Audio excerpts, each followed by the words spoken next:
Let's see what happens.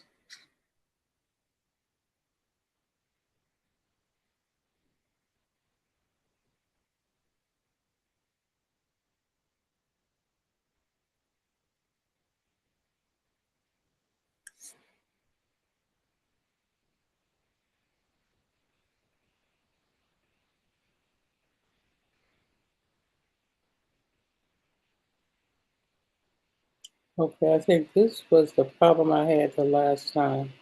Let's see what happens. Yeah.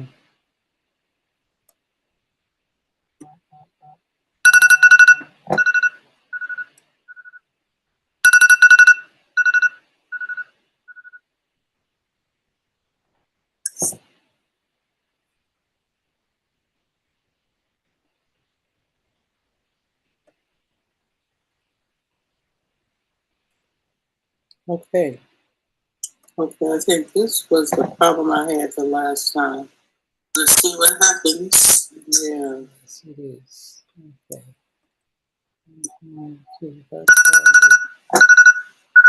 Yeah, it's on a delay. It's on a delay, but let's see. It still shows YouTube. I wonder if it is actually, meeting is now streaming. Okay. Record to the cloud.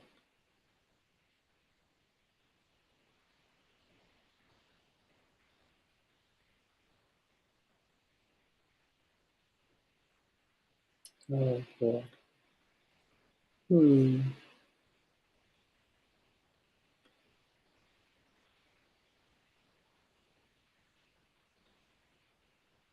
I wonder, can you record as a co-host? Maybe I should make, because my cloud storage, I had to sign in under my Gmail account.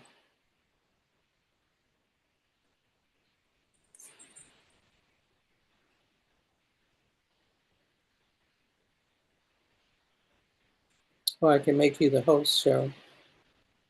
Want me to do that? Let me see if I can do this first. Okay. You might have to. Host tools.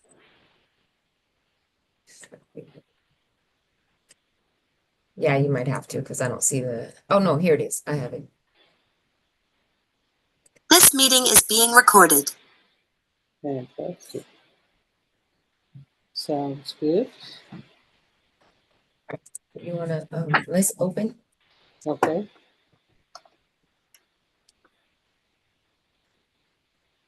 This is map 5, August the 4th, 2025. We'll start with the first chapter of the Holy Quran, Al-Fatiha. أعوذ بالله من الشيطان الرجيم بسم الله الرحمن الرحيم الحمد لله رب العالمين الرحمن الرحيم مالك يوم الدين إياك نعبد وإياك نستعين اهدنا الصراط المستقيم صراط الذين أنعمت عليهم غير المغضوب عليهم ولا الضالين آمين. With the name of Allah, most gracious, most compassionate. All praise is for Allah, Lord of all worlds, the most compassionate, most merciful, master of all the systems of knowledge. You alone we worship, and you alone we ask for help and assistance. Guide us along the straight path, the path of those you have blessed, not those you are displeased with, or those who go astray. Amen. Me. So, Sister Cheryl, Honorable Cheryl Sutter, you Ma'am. have the reins today of hosting our program. Our co-host, Brother Finney Alameen, we believe he is en route back to the dynamic state of North Carolina Carolina. after the historic IWDM 50 event in the city of brotherly love, Philadelphia, PA. That historic event celebrating the legacy and the leadership of Imam Wahidin Muhammad. And I know that he had at least one, I think maybe two presentations at that event. So he's traveling back home. We wish him safe travel and all of the event participants who traveled from all over the country and outside of the country too. Probably a few from Bermuda and um, maybe some from Belize and Guyana. So we pray a lot for the success of that event, and we'll be letting the audience know more about the event and what transpired, what people learned, and hopefully what got their engine running so that for the rest of 2025 and moving forward, we are really activated in our mission of remaking this world. So, you're usually the icebreaker, Honorable Sir Cheryl Sutter. How are you going to break this ice today, my dear sister? How we gonna break this ice today? So a couple of things. Assalamu alaikum. Salam. Yes. So I'm sorry, Honorable Sutton. I have to log off and log right back in. They're introducing me in this meeting, but I'll log back in. yes, ma'am. Thank you. Sorry, y'all. I'll log back. That's Bye. okay. I want to say that yes, Philadelphia is the city of brotherly love unless they lose a professional sports game. Not too much love. Not too much love. Eagles, the Flyers, the 76ers, You know, they you say there's know, a thin line between love and hate. I'm and dating myself now. they ain't crossed that thin line very quickly if they don't win. So I couldn't resist because you said it. Oh, you started it. So I, I've been home 5 days Oh, in wow. the That's good. last, and no, I've only been home 2 days right now, but I've only been home 5 days in the last 3.5, almost 1 month, three and a My half weeks, goodness. almost My 1 month. goodness. Because I'm leaving again tomorrow night. But I want to know for the icebreaker. There's a lot going on in the world. We already know, and we're going to talk about some of it. Goodness. But instead, as I'm watching children get back to school, I want to know what is it about this time of the year? You remember the old commercial that they used to show? I think it was Target. The and it showed the parents going through the aisles doing wheelies with the cart, and they were playing the song "The Most Beautiful Time of the Year." It was like a Yes, Christmas song where they were I playing it. do, I do. I do Yeah, they were vaguely playing remember it that. in. Yeah, I always used to think it was funny. Well, it wasn't funny when I was in school, but it was funny because it was like the most wonderful time of the year, and Mm, it's a Christmas tune, yeah. but and the parents were And just like all this, shoving their children on buses and, and dancing in the street. So, and now I've noticed, and I want to talk about this some more later, that they're playing a lot of R&B yeah, and hip hop songs in these commercials. yes. Same companies that scaled back their so-called DEI and anything dealing with black and brown people, but you playing our music, Mhm. right? I heard it the other day, like back to life, back to reality. That was Cheerios. Yeah. So I wanted to ask, Oh, I no. query you all this question today. This is scary. What song, Mm. what song do you have to give us that represents what's happening right now? And it could Oh, be happening locally, around the world, whatever. What song would you use if someone say this the only thing you can say? You can't don't give an explanation. You just if they said, tell us how you're doing or what you think of what's happening in a song. mhm. Tell us what you think. Tell us tell us about the world in a song. Which song would you Just use? one song? Just one song? Because I got two right Huh? off the top. Okay, you can give me two. You'll give me Okay. two. Since Brother Fleming is not here, we're gonna take his 30 Yes, we'll seconds. take his 30 seconds. The first one is War. What is it good for?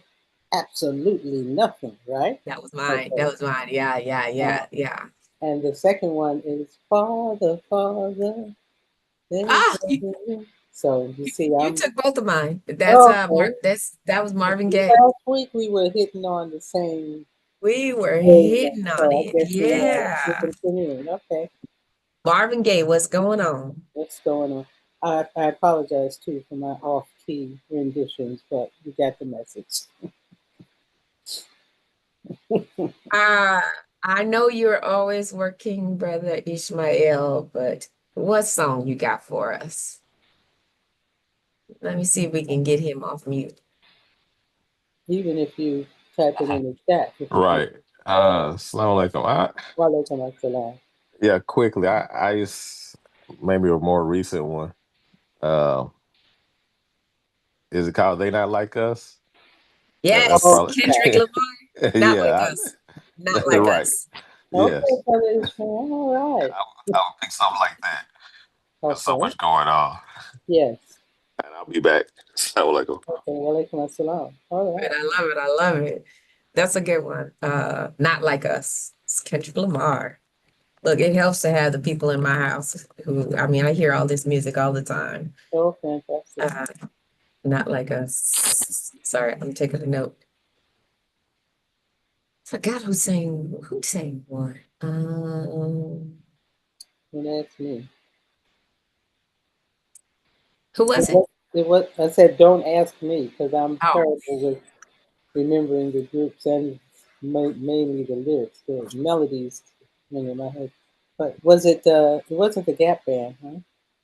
here, I'm gonna look it up really quick. No, I think they had some Hispanics in there. I don't Yeah, it know. was. It was one of those groups that Right. it was real, and then I can see them. I can see them. I can see it in my head. Who was saying? I know the Temptations sang it, but I don't think they were the first ones. Maybe they were. I don't know. Yeah. No, I don't think they were the first. Oh no, it was originally written for the Temptations, but Motown Records decided against releasing it as a single with them due to concerns about alienating people. It Right. was Edwin Starr. Edwin Starr. 25 miles to go now. Edwin Starr. I am really Yes. dating myself here. But that was pretty good. Those are pretty good guess, Ishmael. It was written for the Temptations Yeah, though, it but was. Barry Gordy. He ran a tight ship as far as uh, maybe we can learn from him, or we should have learned from him as far as branding. He had a particular brand identity that he wanted for Motown, and that definitely wasn't wasn't in alignment with the Tips and the Four Tops and the Supremes and Martha and the Vandellas. That wasn't Smokey Robinson. That wasn't what they were about. They were about love and um, getting along and yeah. Okay, yeah. at least when I came out. Heaven Star. Okay. I gotta think of something funky. I say, I'm gonna pick a James Brown tune, something like, because this is how I feel the world is in a funk. Need some funk songs. Remember that song, Get Up Off of That Thing. Yes. Get up off Yes. of that thing. I mean, um, let me Something see. about you can do better. Let's see the P-Funk All-Star. Let's do some George Clinton, some Parliament. Oh my goodness. Because they had some good ones, right? Yeah, Mm. Funkadelic. Yeah, and because that's what I feel like. The world's in a funk. They don't know which way we're supposed to be going. uh, and what do you say? Make my funk the P-Funk. Who wants to get funked up? This is how I feel. I tell you, kid, this is going to be an interesting segment of Map Time. Now, how are we going to tie this to civic and political engagement? So this how we're gonna tie it There together. is, So there is a relationship. We are gonna tie it together. we're There's going a to tie it together. relationship.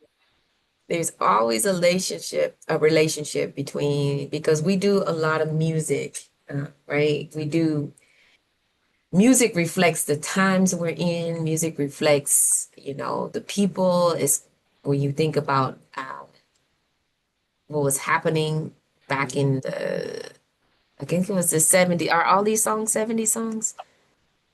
Maybe late 60s, 70s. Yeah, Now I can't profess to remember them from I remember hearing them when I was growing up, but I don't think they were new by the time I heard them. probably Well, not. I know they weren't. It's interesting because my son recently, what song was that that came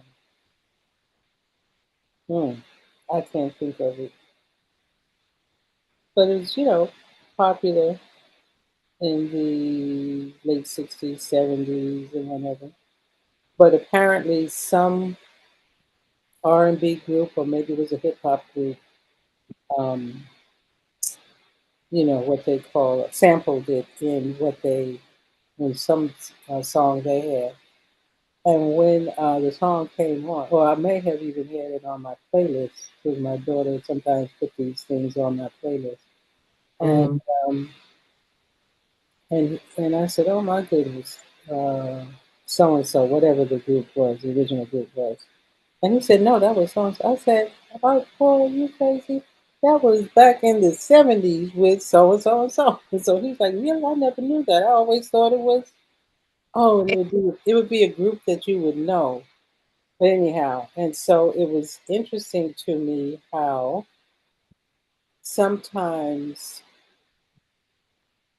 the hands behind the society work to divide folks, right? Most times. And we see that today to bring these cultural and social and economic differences to bear, to bring us apart, where actually intergenerationally they may use the music of the older generation in some kind of contemporary way without really revealing the connection. You know what I'm saying? And so um, that contradiction or that juxtaposition is interesting how it looks. And rather than bringing people together, they may not even know it, that as they're being pulled apart, the glue from that musical memory should put bring them together. I hope I'm making sense, but that thought just I'm kind of Yeah, marinating that in my mind. Yes, I understand. Yeah. I do. And I want to tell you guys a couple that I was sitting in the car before I came into the office because I wanted to hear the end of this song. I had not heard this song in so long, and it just evoked childhood memories of, I mean, when we were young, we used to take these road trips back and forth to Chicago, pick up my stepfather's daughter, and she would spend the summer, or to go to Detroit for my mother's sister, or, we put out a map and pick a place, and we drive there. We even came to, I think, 84, the Los Angeles Olympics. Mm. Um, and that was a drive. We always drove to family reunions on my mother's side, my stepfather's side. Uh, and I always remember hearing on the radio. So this song came on, and I was like, oh my goodness. It was the Commodores. Easy. Yeah. Zoom. Oh, easy. Yeah. Easy. Yes. I Easy was like like, oh, I lemon. loved that song. Yeah. Easy all night long. Mhm. Um, uh, Mhm. Still, you remember Still?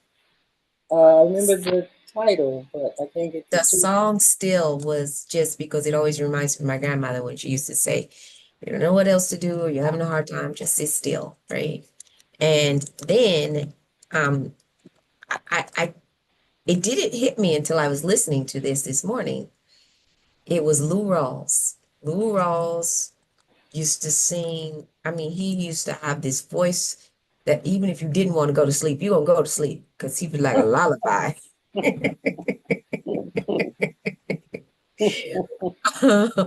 uh that Lady Love, I think it Yeah, was. yeah. And then you'll never You'll find never find. Yes, yes. Well, a love like mine. Lou Rawls was the counter voice with Sam Cooke on. If you ever changed No, your mind? Yes, he was. no, I never Yeah, knew that. yeah, yeah, yeah, yeah. You ever changed your mind? Yes, he was Yeah. the counter voice on that. Well, my big song, now that you said that, well, Sam Cooke sang it first, and then or did he sing it first, or did uh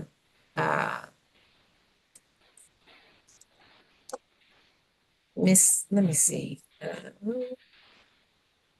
So I'm looking on my playlist. Let me see. Songs.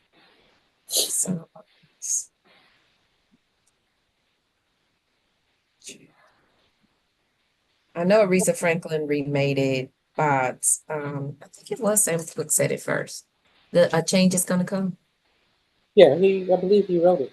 Yeah, Yeah, okay. Because I know it's been remade a bunch of times, but yeah. that song, they would even, back in the time when they wouldn't let secular music in the church, they were singing this one. Hmm. Well, his background is from church music. There's so many of the popular artists of that time. Were, right. Yeah. Well, I remember Change Gonna Come, and I think that Okay, if any song I want to say today about what's okay, happening in the world is a change is gonna come. okay. Now, I now, can. That's putting it on a hopeful note, and there we go. I believe that that's putting it on the real note because with the constant bombardment of the negativity and the horrors that are going on and the level of corruption and immorality in um, leadership, I think Change is Going to Come is really a great song to focus on that. Yeah, I'll give it to you. Gives us hope, and it reinforces that the people who are doing what they're doing are not in charge. It might seem like it for a moment, but they're not in charge. Yeah. Um, so I want to start with that, and then Okay. um,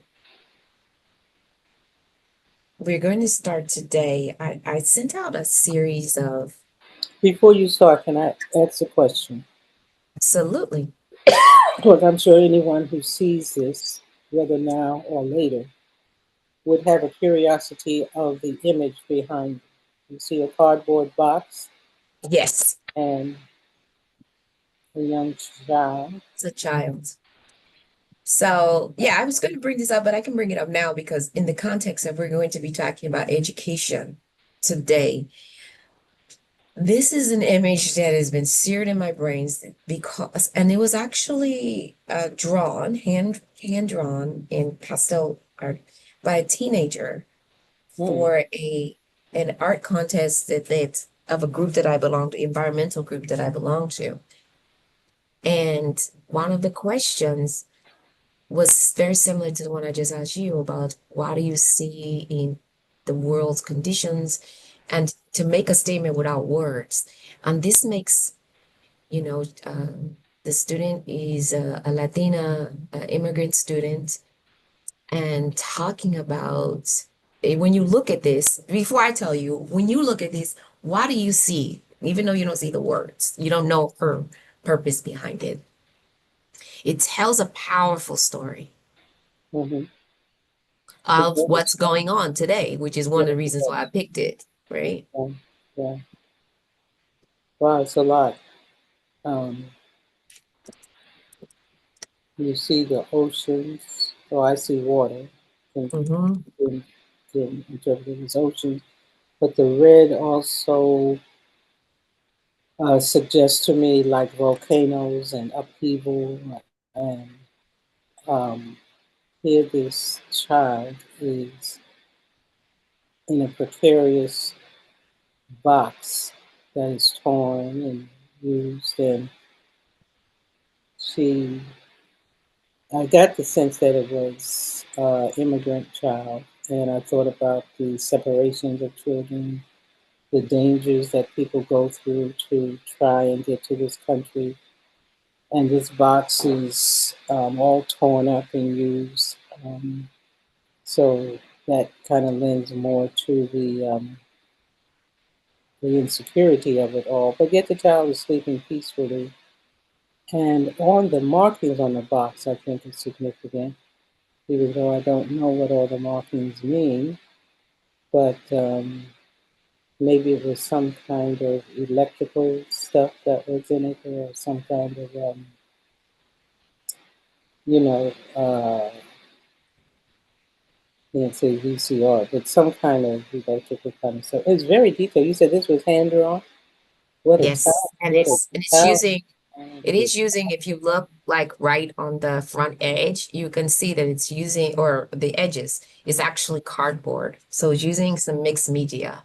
Yeah, Yep. That's actually a piece of cardboard. yeah. That it was drawn on. That she put in it. She added to and then Ah, she, Oh, okay, a okay, physical okay. piece of cardboard. Okay, A yeah. physical piece. yeah, Okay, it's a all right. Well, physical piece of cardboard. that gives it depth. Okay, Yeah, that's a um, powerful image. It it really is is. very powerful.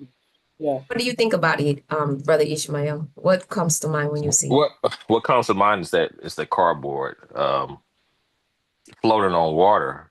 So I mean that cardboard represents vulnerability, especially on that water, because that can Mm-hmm, break down any time. mm-hmm, But you see, she's sleep like my sister said, she's sleeping. He or she's sleeping peacefully on those pillows. So that's like an innocence of mm-hmm, of what's really actually going on around mm-hmm, the child. mm-hmm, So so it's like an innocence of a child during turbulent times. Is mm-hmm. what I see, and it's powerful. That I Yeah, love. yeah, yeah, yeah, yeah. And when And you said this was a student this was a student, a high school student, and this one, I'm gonna look it up, but I believe she was a young high school student because I was so impressed about the fact that she wasn't like a senior, she wasn't 17, 18. I think she was either 15 or 16 years old. wow, I'm gonna look it, talent. I'm gonna look it up. It's amazing the talent that Allah has deposited in all of us. But those who realize what their talent is and they're able to express it and share it with us is just phenomenal. It You know? is. This one blew my mind. I mean, I draw, I'm an artist, but the depth, as both of you just mentioned, really tells a story. I love photos that tell, or pictures that tell a story. Right, Um, if you look closely, you'll see the plastic, the bubble wrap. right. The bubble wrap underneath. And at first I was like, oh, well, maybe the bubble wrap and the blankets give warmth. But if you remember, and I'm not saying she said this, but I got out of this. Remember when they were wrapping immigrant children in plastic Uh, and right at the foil border. At the border. at the border? Yeah. And the And fact that it's go ahead, go ahead. yeah, And the and fact that it's a box. it's a That was box. to me of the containment, the refinement. They talk about Exactly. even the It's recent men and women that they deported to CCOT, you know, how they were in these little cages and um, Alcatraz, what is it called? Alcatraz, alligator Alligator or something. Alcatraz, you know, Yeah. just little boxes that they can contain, cages that they put people in. You know. Mm. Yeah. And then I was thinking, if you look closely at the box, we get a lot of these boxes, don't we? Yeah. Looks like an Amazon Yep, box, all the time. Get them all the right? time. All the time. So I was thinking, um, the box also represents, things over people, Right. right? The corporate domination of our Right. society Right. over the humanity of a small child. Right. Um, and she's alone. Mm-hmm. Right. She's Right. And the most, alone. So go yeah, ahead. I was gonna say it most definitely should bring religious people to Moses floating down the river Yeah. also, Go ahead, Ismail. Yes. for Yes. sure. Yes. Yes. Yes. And the sacrifice that had to come with Mm-hmm. that, right? Right. To Right. have your child do this journey alone because you're looking for um some kind of Better opportunity. life. Yeah. Yeah. So and I mean and she's a small one, Yeah. but if you look at her face closely, she's not It's as true. young as when I first looked at it, Right. it's like this baby's been through something. Right. Right. Yeah, Right. now that you say it, yeah. When you first look at it, you see the innocence, but if you look at it longer, it's the innocence is still there, but you can tell they're older. Right. So Yes. it's an innocence with some type of history to Struggle. it, you Yeah. know. Struggle. Yes. Struggle. Struggle. Yes. And even through the struggle, Ishmael, I got what you said. There's hope because the water is carrying this child. And you look at the color of the water. The Mm-hmm. water is not just all blue. If you look in the lower right and I mean lower Yeah. left and Yeah. upper right, there's colors and all Yeah. the colors Rainbows. represent Most it's definitely rainbows. rainbows. Yep. Yes. That's Yes. interesting. I didn't get the rainbows at first. I got the when I said volcanic almost like chaos, but I can see rainbows in it now too. Mm. And rainbows always symbolize like hope and Yeah, freedom and the future. And yeah, so But that's you what I got out of it, right? right, but it could be both volcanic or rainbows. It could mhm, symbolize It both for could, sure. could, yeah. Um, and even with volcanic, right? There is, that going back to our songs, that it won't last. What's that song? Hard times won't last too long. mhm, And it's one that we used to have in church. I remember that because the volcano will not continually erupt. mhm, It'll erupt for a short time. I forgot the saying my grandmother used to say something like, uh, difficulties may last for a short time, but mm, something like God is here forever. I have to, okay. I'm gonna look it up. And Well, that's what this but, reminds me of. yeah, well, you just think of how Allah tells us in the Quran, with the difficulty comes the ease. So she's in a difficult Yes. situation, but Yeah. look how peaceful she is. You know what I'm Yes. She knows something we She's don't right know. in the We do ease. not. Yes. Yeah. Yeah. Hmm. There's a lot to that.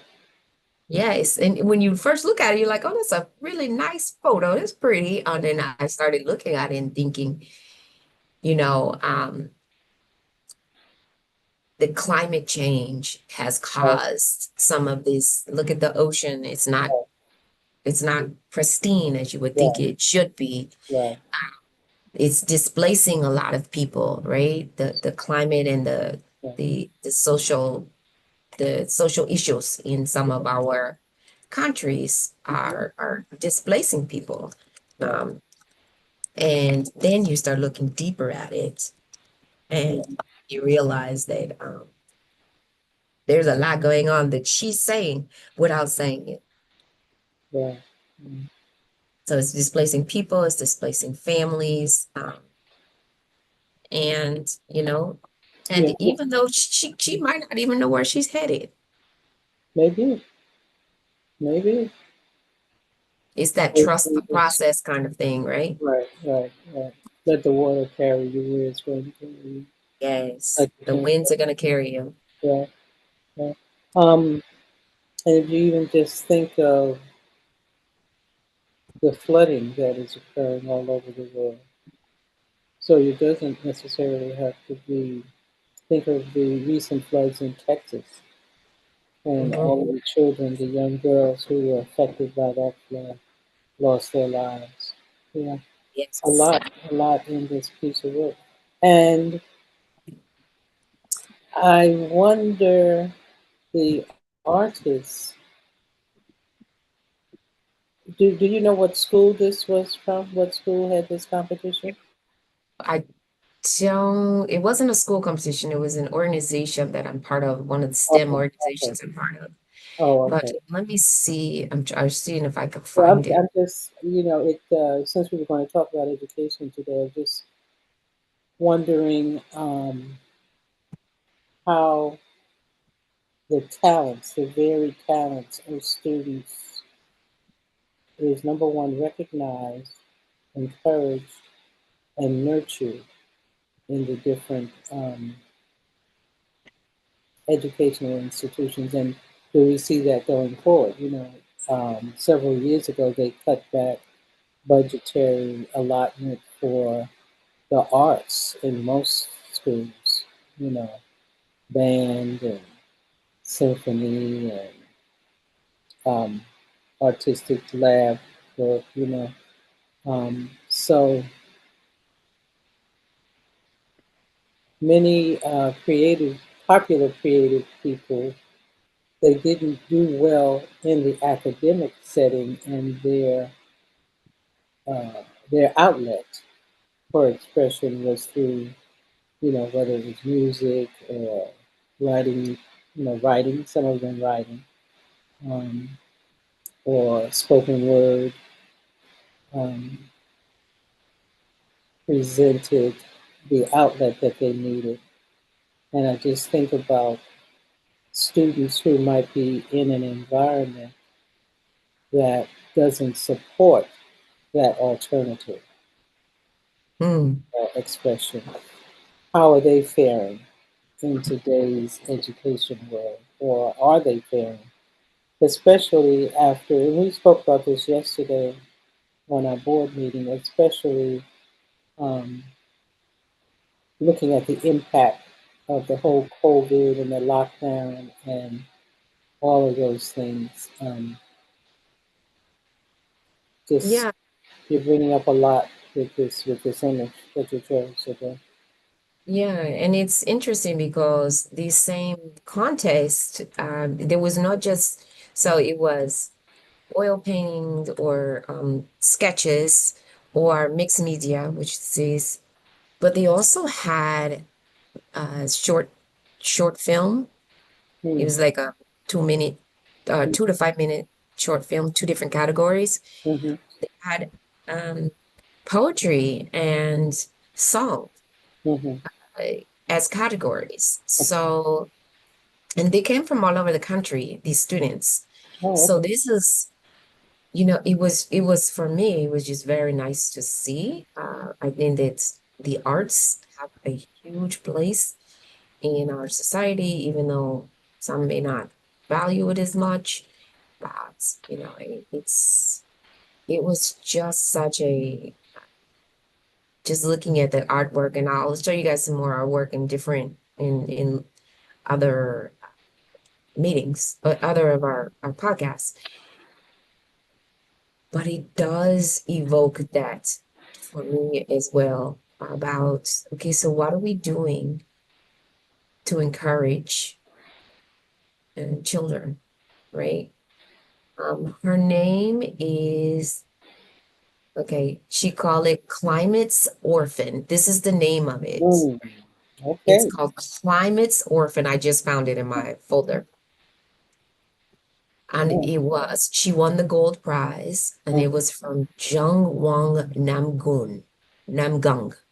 So this wasn't the Latina. This was one of the API students. Oh, mm-hmm. okay, that's interesting because I thought Latino Hispanic made this, but yeah, that's even more interesting. Yeah, when you really look at her though, as you look at her face, Her You eyes. can you can see, yeah. But isn't that a here? I'm gonna see if I can. Oh, the one I'll show you that one next week. There's one somebody did this red earth flyer. It was like the earth is on fire. Hmm. And it was just beautifully done. So let me see if I can. Let me see if I can It pull up definitely is on fire. yeah. Okay. Well, it's wonderful that she has this vision in terms of the connection between the arts and science, because there's an exactness in both um, expressions. Um, because the the actions of current world leadership impacts, the future generations, and so Yes. um, it's She it's actually good was that a she has this junior. connection. Yeah. So to your point, Sister Matsala, she's from Cresskill, New Jersey. Hmm. This is from last year's contest. And she was in the junior category. I knew she was a younger one, which is what blew my mind. She Mm-hmm. was not in the senior category. She was in the junior category. Hmm. And it's handcrafted, Hmm. right? Um, Wow. and here's the story behind or the reflection that was shared behind it. And then I'm gonna ask you guys a different question. But I want to share the reflection. The reflection said, to this very day, millions of children in unseen parts of the world are forced to flee their homes and lose their most valuable possessions as a result of climate destruction. This piece captures a little girl floating in the ocean inside a shabby cardboard mailbox to illustrate the stranded realities of these children in silent suffering. The mailbox used as the girl's escape boat is shipped off to home, quote unquote. However, the desolate reality is that in most cases, there is no promising home for children like her to return to or newly settle down in. Hmm. In this way, my artwork expresses the raw reality of Mother Nature's most despairing children. Hmm. Being an avid advocate for these children surviving on the fringes of society, integrating these interests of mine with new knowledge on the climate was very eye-opening. I love art for this expressive aspect to it. It becomes a magnifier for your voice. This is why I believe that we should all explore ways to spread our message on climate change and destruction. Hmm. Wow. Very profound. Yes. Hmm. And so I mean, there's so many of them, but like I say, these one really captured me. And these are only middle school and high school students Wow. Oh, uh, that's great. That's great. competing. Yeah. I So think it that, was, yeah, I think the young um, climate activists are really serving as models for the youth who will yeah, have to, deal with this and whatever shortcomings we may have in terms of trying to mitigate what's going on with the climate. Unfortunately, here in America, with these executive orders and the dismantling of EPA and EPA restrictions, we're falling farther behind here in America. we are. Uh, Jamila, welcome back. We were just talking about this photo that I have on my screen behind me. And I'm glad you came back at right time because we didn't spoil it for you. Um, I'm I asked the question about what is it, what does it invoke? What do you see when you look at this photo? And I will tell you that it's done by a youngster, a young student.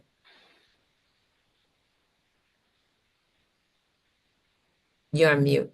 Let me see if I can get you guys a bigger. Um, what I see is our failure as humans, our failure in humanity. What I see is the intentionality to believe that some people are not worth the time or the energy to care about them. What I see is the hypocrisy that comes from so many of us, especially in this country. So, what I see is uh, the reality of our lack of empathy and sympathy. I'm complete. Love it. Um, I just read them what her so this young woman is she was in the junior category, which is means middle school, right? And she's from New Jersey, and she did give us uh, what, and I purposely didn't tell you guys that this was a climate um contest for climate. But she did talk about that about displacement of children who are forced to leave their homes and they lose everything. And even though the box is supposed to represent her transport, a lot of children are silently suffering. And, this new home that she's supposed to be headed to is not even promised. Um, and what gave me pause was she said that it expresses the raw reality of Mother Nature's most despairing children, those who live on the fringe of society. And so it's encouraging but disheartening at the same time Mm. because, to be so young and to see it is a beautiful thing. But to be so young and to feel in such despair is hard. Mm. Yeah. It is very hard. Um, Let me see. Okay, so I wanted to let me see if I can open these so you can see it really good. There we go. I'm just going to do this really quick, and then I want to move to our topic today. There, because I know you're looking at my background, but let me just share the actual photo. There it is. Can you see it good? Yes. Mm-hmm. Yeah. Mm-hmm. So now you can see the bubble wrap really good, right? And you Yeah. can see that there's a address, what the young woman was talking about when she said it was to ship to home. Shift to home. Yeah. You can see, the colors of the waters Yeah. change. Yeah. And whether that's from climate or the turbulence of the world, you can see the tape and not only on the box, but on the water. And tape is supposed to be secure, right? Some kind of security. Mm. When you secure a package, you secure it with tape, right? Mm. You see the tape is coming off. Mm. Yep, it's losing its seal. It's supposed to be some type of seal, and it's losing it. Yes, it's losing its seal. So there's no security here for this young girl, right? Mm. Um, yeah, it's a lot. A lot. So I just wanted to share that too, and that will, and it'll shape our discussion a little bit too, because there's a lot of changes that are happening and there's unintentional consequences to those changes. And one of the biggest ones, and we discussed this a little bit in a small group yesterday, and that gave me the idea to talk about it here, is the changes that are happening in our educational system.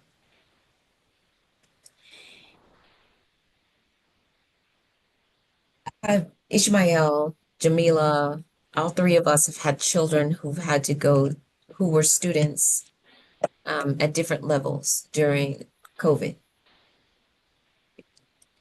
And the long-lasting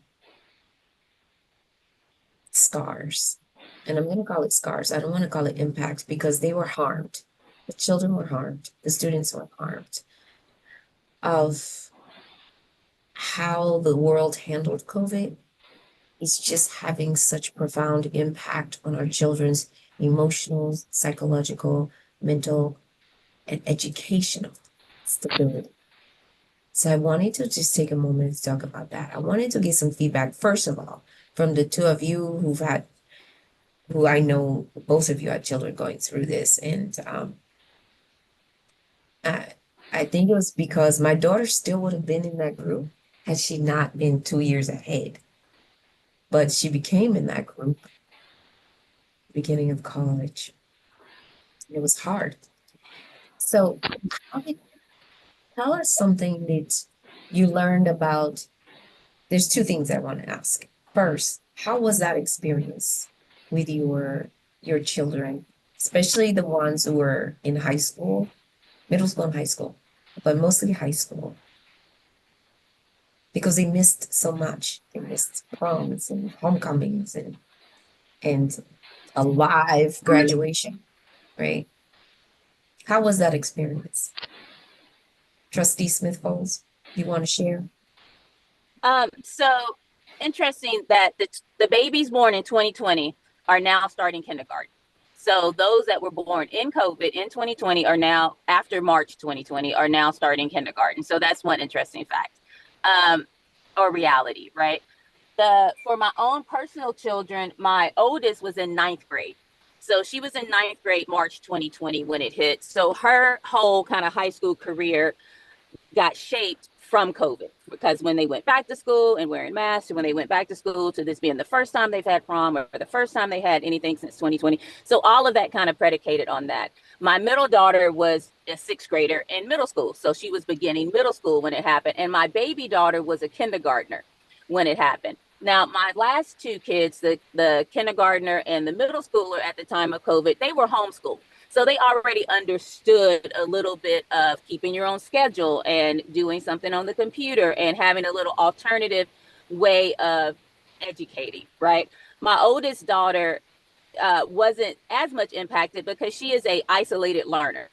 She loves to learn by herself. So the fact that she didn't have to get up and put clothes on was just a win for her, right? I can read the books. I can do all of this by myself. I think the thing that made her the most apprehensive was having to keep her camera on, because then she had to intentionally be part of a class or a group or whatever. She couldn't just kind of sink down in her desk. She was one of these little Zoom boxes of like 20 or 30. COVID had an effect on all of our students, but I think the biggest effect that COVID had was on the system, because what COVID did to the educational system was equalize it. Everything's equal. So in our district, everybody stayed home for that 2020 year in 2021. For our district, once we got hotspots to everybody was able to have internet connection. For our district, food was no longer a food insecurity because everybody got fed. We fed everybody in our district. So what it did was the educational system, which is racist, started firing off like bing, bing, bing, bing, bing, bing, bing, get them back, get them back, get them back, get them back to normal, quote unquote normal. Well, normal is where our students, especially Black students, are the most marginalized, neglected, and harmed. So the educational system, when it started seeing what leveling looks like and how it can benefit, because Black students were benefiting for the most part in COVID. And here's a couple of reasons why. In our district, we started school like at 10 o'clock. Well, that was a benefit, because then we had some high school students that could work that third shift that they couldn't work before because they had to get up at 8 o'clock or 7 o'clock to take their little brother or sister to school. So getting up at 10 o'clock, it gave them that flexibility to work a different shift. In our district, our Black students were showing up because they didn't have to drop their little brother or little sister off. All they had to do was move them into another room and log them on to the Zoom meetings, right? So then our Black students were having better attendance. They were having less tardies come into class. Our Black students thrived on the fact that they had a college-like schedule where you're only going to have history Monday and Wednesday, and and then you have English Tuesday and Thursday. They thrived on that. So, and again, having all the organic food that we gave out during COVID and all the free meals that we gave out in COVID, and WCC USD, we gave out millions and millions of all of these free box foods that would keep you from one week to the next week. So we saw our students starting to engage around that. I have to tell you that COVID was devastating in the healthcare realm, devastating. In the education realm, COVID shone a light on just how racist we really are. Because the push to go back to quote unquote normal, and in our district, we have 55 schools, and two high schools don't have windows. But we had a group of parents and a part of our district like, get them back in school right now. Well, I was like, wait a minute, they don't have windows, and you're saying that per the health, you got to open up that window and you have to ventilate the air and circulate the air. But this school doesn't have windows. But you care so much about self and not about others that you want to open up the school no matter what happens to this, these 1,500 students. So again, it just highlighted just how racist that we actually are as a district and as an educational system. And they gave us a lot, they being the government, gave us a lot of money. But if you ask what district, local educational agencies actually did with that money and how they did not move that money in the direction of system changes, but move that money in directions of get yourself out of debt or just do something that is short term instead of long term. All of these things, we miss the advantage of what something so devastating could have done. I hope that answered your question, Honorable Sudeth. I am complete. It does. I have another one for you after that. But Brother Ismail, what did you see with your daughter? What grade was she in? Matter of fact, she's sitting right here with me, so she's shy, but she said she was getting ready. What grade were you going to go to when that happened? It was in the 7th going into 8th. In the 7th going to 8th grade. Yeah. So right at the junior high time. And I think that was a crucial time for learning, for that bridge. So I could see possibly a learning loss for that group. But also on the flip side, it was an acceleration of technology. We kind of had to start, changing things up with the hybrid teaching online, and then learning and teaching methods kind of changed also. But and just quickly, I'm just kind of going over some, just thinking about different things. Of course, I think the mental health and social challenges kind of started more. I think this generation now, they're more used to not talking person to person. They're fine. I think they're more comfortable with talking like we're talking now. This is probably a more comfortable way for them as compared to being with them in person. So like my sister was saying, you could see the heightened awareness of inequity with not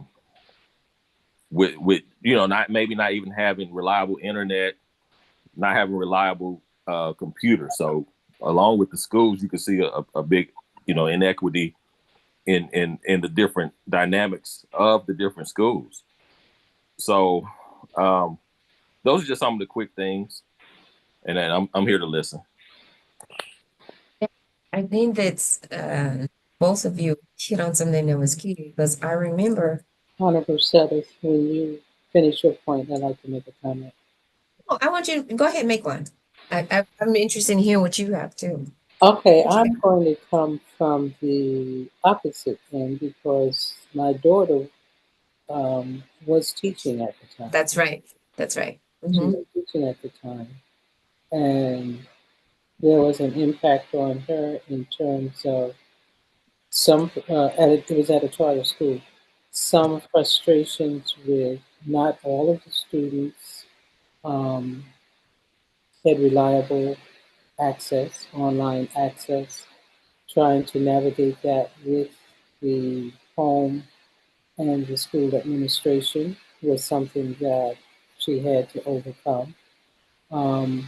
The school that she was teaching at was almost like an international school. There were children from Yemen and Eritrea and China and African American, Latino, and so navigating the language component in the educational process when at home, you may not have had the language proficiency to even communicate to parents without the use of a translation service what the child needed in terms of the technology, um, or if they needed more tutoring, and so that, in her instance, the language and diversity of culture and the impact of COVID on those homes was a challenge for teachers, I think, at her particular school. Um, and then also,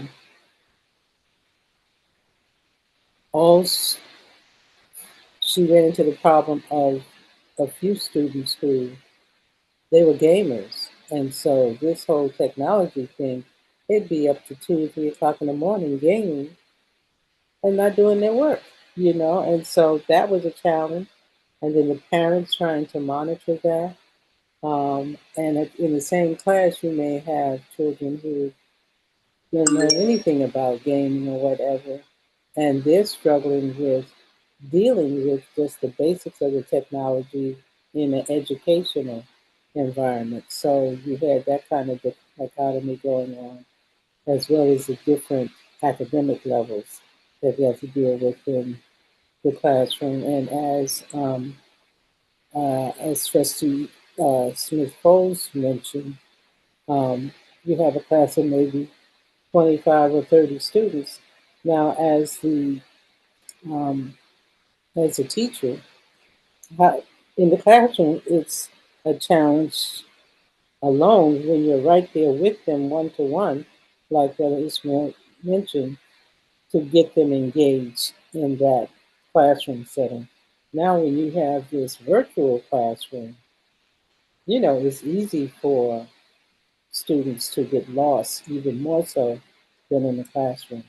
So I think it was frustrating for many of the teachers, both. And then another dynamic was when you have the newer teachers, those who may have just graduated and who may not have advanced skills in classroom management.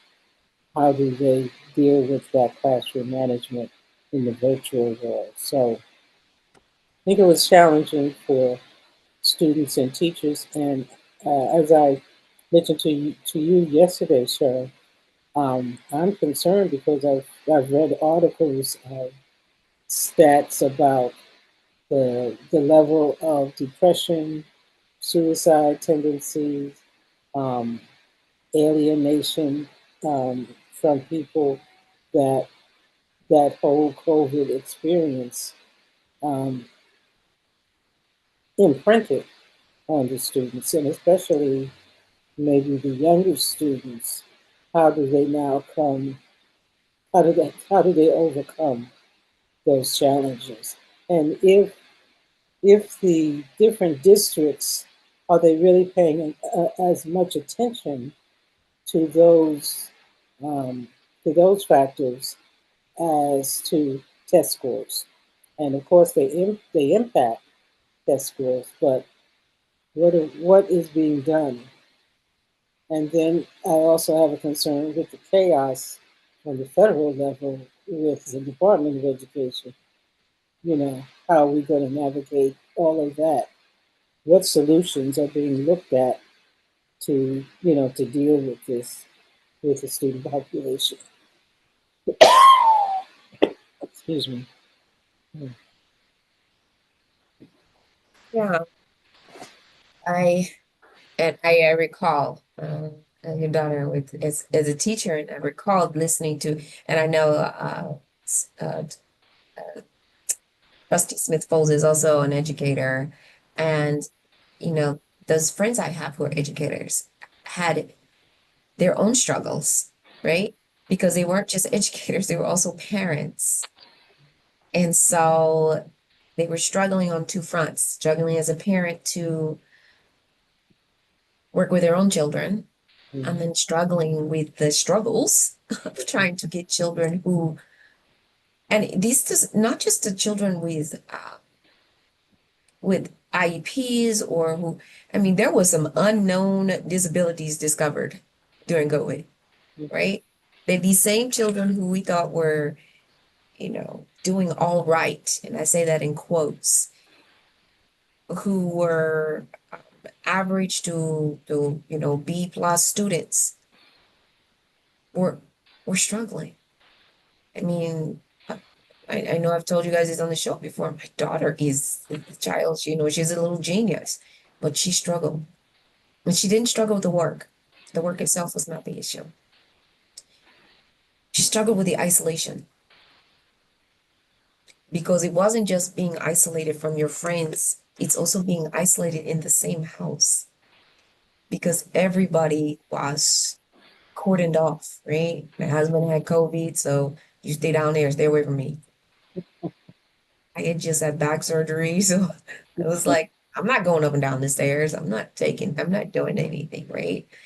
Um, and then having to just settle in as, a 16-year-old into school and then get yanked out of school.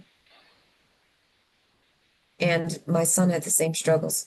He lost his motivation for a while for Morehouse because the whole benefit of being in an HBCU is being at the HBCU. It's being on campus.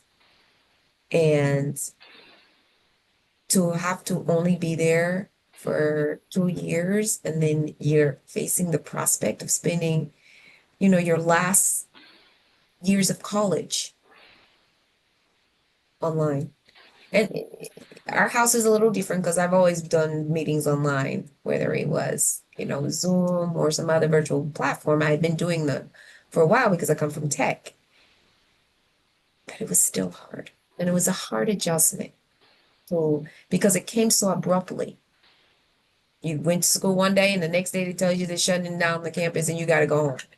You got to, on Wednesday afternoon or Thursday, I think it was Wednesday afternoon, for one of them had to get a flight, get them home. By Friday, they were closing the dorms. Nobody was allowed to stay. And it was, so I always think about when I'm thinking about the child behind me, where's home? Some children, going away to college it's their saving grace, right? Right. And then some, just like the young girl in the box, how do they get home if the parents don't have the money to bring them home and they don't have the money to get them? So we did fundraisers and we were helping to pay for, certain students. I know that there were students who were not, and some became homeless on campus because they got kicked out of campus, off of campus, I should say. So I think I take it from that aspect of we know this has happened and it's had a profound impact. This generation, this Gen Z, has the highest levels of anxiety, diagnosed anxiety. So what do we learn and what can we take forward? Because I don't want to just dwell on, and we talked about this last show, don't want to just dwell on the issues and the problems because quite frankly, and Trustee Smith-Folds, you and I have had this conversation, the system didn't stop working for our children. It never started. It never started. So I think what happened during COVID is it did daylight some of the issues that were already impacting the Black, brown, immigrants, students, I'm going to say the non-white and mostly non-Asian students, right? Or the highly motivated students, even if they were Black or brown, they were highly motivated, or they had parents who could push them or who were also well educated and understood that this change in dynamic requires some resilience and some agility and adaptability. But if you don't have those skills yourself, it's very difficult to not only teach them, but to usher your children through the rocky waters and the storm. So what do we learn, or what can we take forward, or what can we do better, because we will have another one of these, whether it's a pandemic or it's an earthquake or some natural disaster, or the way these countries going now, a war or something that's going to, I mean, the fact that, Sister Matzela, to your point, they're dismantling the Department of Education. So I don't think they're unintended consequences. I personally think they're intended, not without being a conspiracy theorist. It is what it is. If you know that you put a loaded gun on a countertop and there's a bunch of young children running around, somebody's going to pick it up. You know that if you disguise methamphetamine pills as Skittles and you leave it on the counter, some young child is going to take it and may not only get sick but die. So that's not unintended. That's intended, right? Because you know the outcome, or you know the likelihood of the outcome.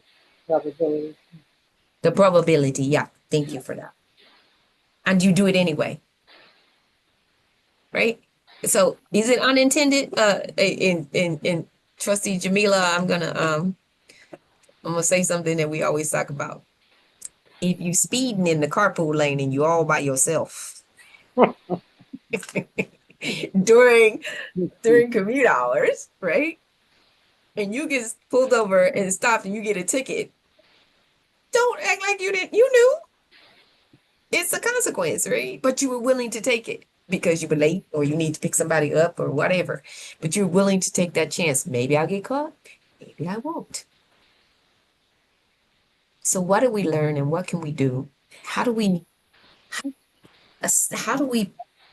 prepare ourselves to navigate these type of waters for our children?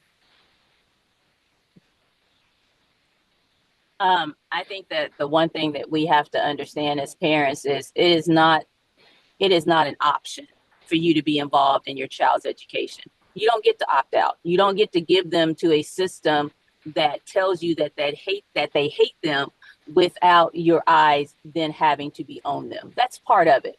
You are forced to send your children to a system that says that they don't like your kid. They don't care if your kid succeeds. They don't care if your kid is going to college or career or whatever. Your child is a number to them. And it's a financial number. Every time your child sits in that seat, the district gets money, and et cetera, et cetera, et cetera. The ball goes, the hamster goes around the wheel.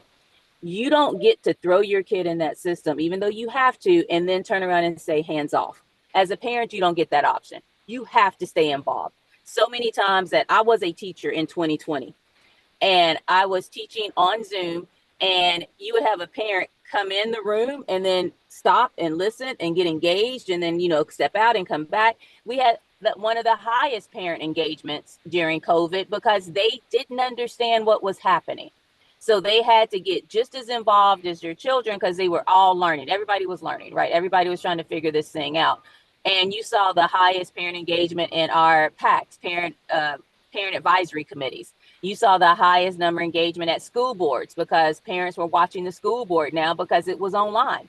They could be cooking dinner and listening to a school board meeting, right? They could be cooking dinner and being part of the school site council and part of the PTA or the PTO and all of that. What we should have learned, and hopefully we did learn, is parental engagement in education is not an option. It's something you have to do. Just like you have to potty train them, you have to be engaged in their education for their benefit and for your knowledge. You owe it to your kids to be involved in their education system. You owe it to your kids to not expect the people who harm them to be the people that heal them. The system harms them, so the system not going to heal them. It's just not going to happen. And if you take a chance, or if you roll the dice thinking that okay, they're going to just be good to my kid because my kid is, obedient and not a troublemaker and, can read independently and all these other things. That's not how it happens. Everybody and every Black and brown child in the educational system gets harmed. It's just a fact. there's some level of harm that happens, because this system works the way that it intends to work, which is to harm Black and brown children, or at least not be set up for their success. I'm complete. I love that. So, Can I interject again? I'm sorry. a little bit. I think The word was I, cold. I agree with her in terms of the parent engagement. And hopefully, what we have learned from it is that the parents not only have to be engaged with their student, but they have to be engaged with the leadership of the district that they're in to make sure, like um, Trustee Jamila mentioned that during COVID the government gave more money, but it didn't necessarily.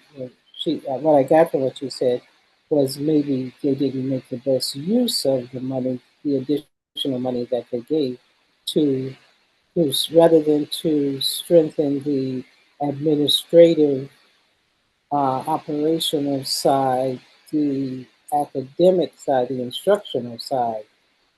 Perhaps she would thought that it would have been better to invest that additional money into that side of the equation. And so I think I go back to the conversation we had with Brother Calhoun with the Harlem Children's Zone.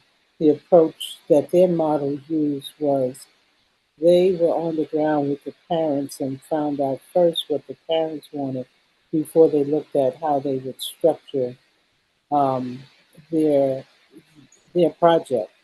And so I would hope um, that we uh, encourage this program encourages parents to be engaged with your student at home, but also come out into the civic arena and the political arena to make sure that the interests and the needs of your children and your neighbors' children, that the leadership in these districts, the leadership on the state level, Department of Instruction, is responsive to what is actually needed.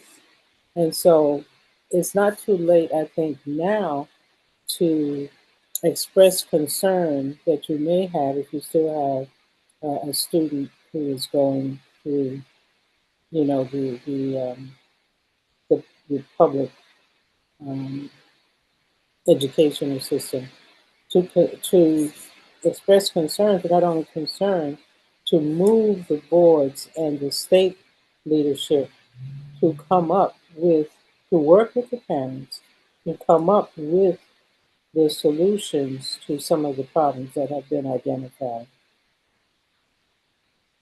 But we, Yeah, I think not only do I agree, I just wanted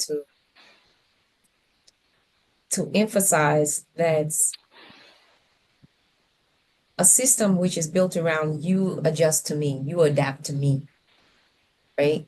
Had to be changed to how can we adapt to accommodate the children, the families, the caretakers, the who are now becoming their primary advocates for education or their primary source of getting the information. If a child is, and trust me, I understand how smart children are, but if you don't pay your PG&E, they're not getting online. I don't care what kind of hotspot you give them. If they live in, they don't got no electricity, not getting online. If you don't, uh, if you don't establish a place for them, even though, yes, many places gave them those tablets, but students were still a lot anyway. I know mine were using computers and whatever. Those tablets were tore up. Some of them tablets didn't work. Some, they lost power quickly. These are the complaints I hear that I've seen through the districts. If the parent is working all day, and even if they're at home working all day, there's only so much time they have to give to the child who's stuck on something, right? If the parent is not there saying, they told you if you don't turn on the camera, you're not going to get credit for being in class today. I don't want to get on the camera. I got my pajamas on. My hair don't look good, right? If the parents aren't establishing, and I say this because I not just did it for my children, I did it for these so-called adults in my work life, having to understand a couple of things. Don't get on camera in the kitchen, and when I look behind you on the countertop or the top of the refrigerator is 15 liquor bottles. Mm. No, I'm not judging, but I'm judging. Or the child is eating cereal for lunch, or not having a lunch, or not knowing that your camera is still on, or your mic is still open, and you're saying things, or you're doing things, and we can see you. We can see you walking around in your pajamas. You probably won't turn off your camera if you have to get up and go to the restroom. It was a lot of adults caught that way, if you remember. It was a lot of adults caught doing things you should never do on camera. Some sexual in nature, some just boneheaded, not smart in nature. You know, you sitting there with your underwear on, and you got your tie and your shirt on, but you stand up and your underwear, you got your underwear on. Come on. So if we have adults who can't figure this out, then we have children who can't figure it out, right? But if we have adults who are just, and I heard a lot of my own peers saying, "Oh, I'm not good with that technology stuff. I ask my children to do it for me." Okay, so when the children are stuck, who do they ask? We heard of stories where teachers were supposed to have office hours, online office hours, and they did not. And I'm not blaming the teachers, because I go back to some of these teachers have children of their own. They have families of their own. They were sick with COVID, right? So what else did we learn? We learned the issues, but what, especially, okay, I remember Trustee Smith Bowles was running for office. She was in the COVID election, right? I missed that one. I was very glad. I was already in office. I didn't have to go through that. So the COVID election of 2020, right, was very, very hard for people. We had all the forums online. You couldn't go out and get your signatures like you used to do. You have to double up a mask and go out and try and get those 20 signatures.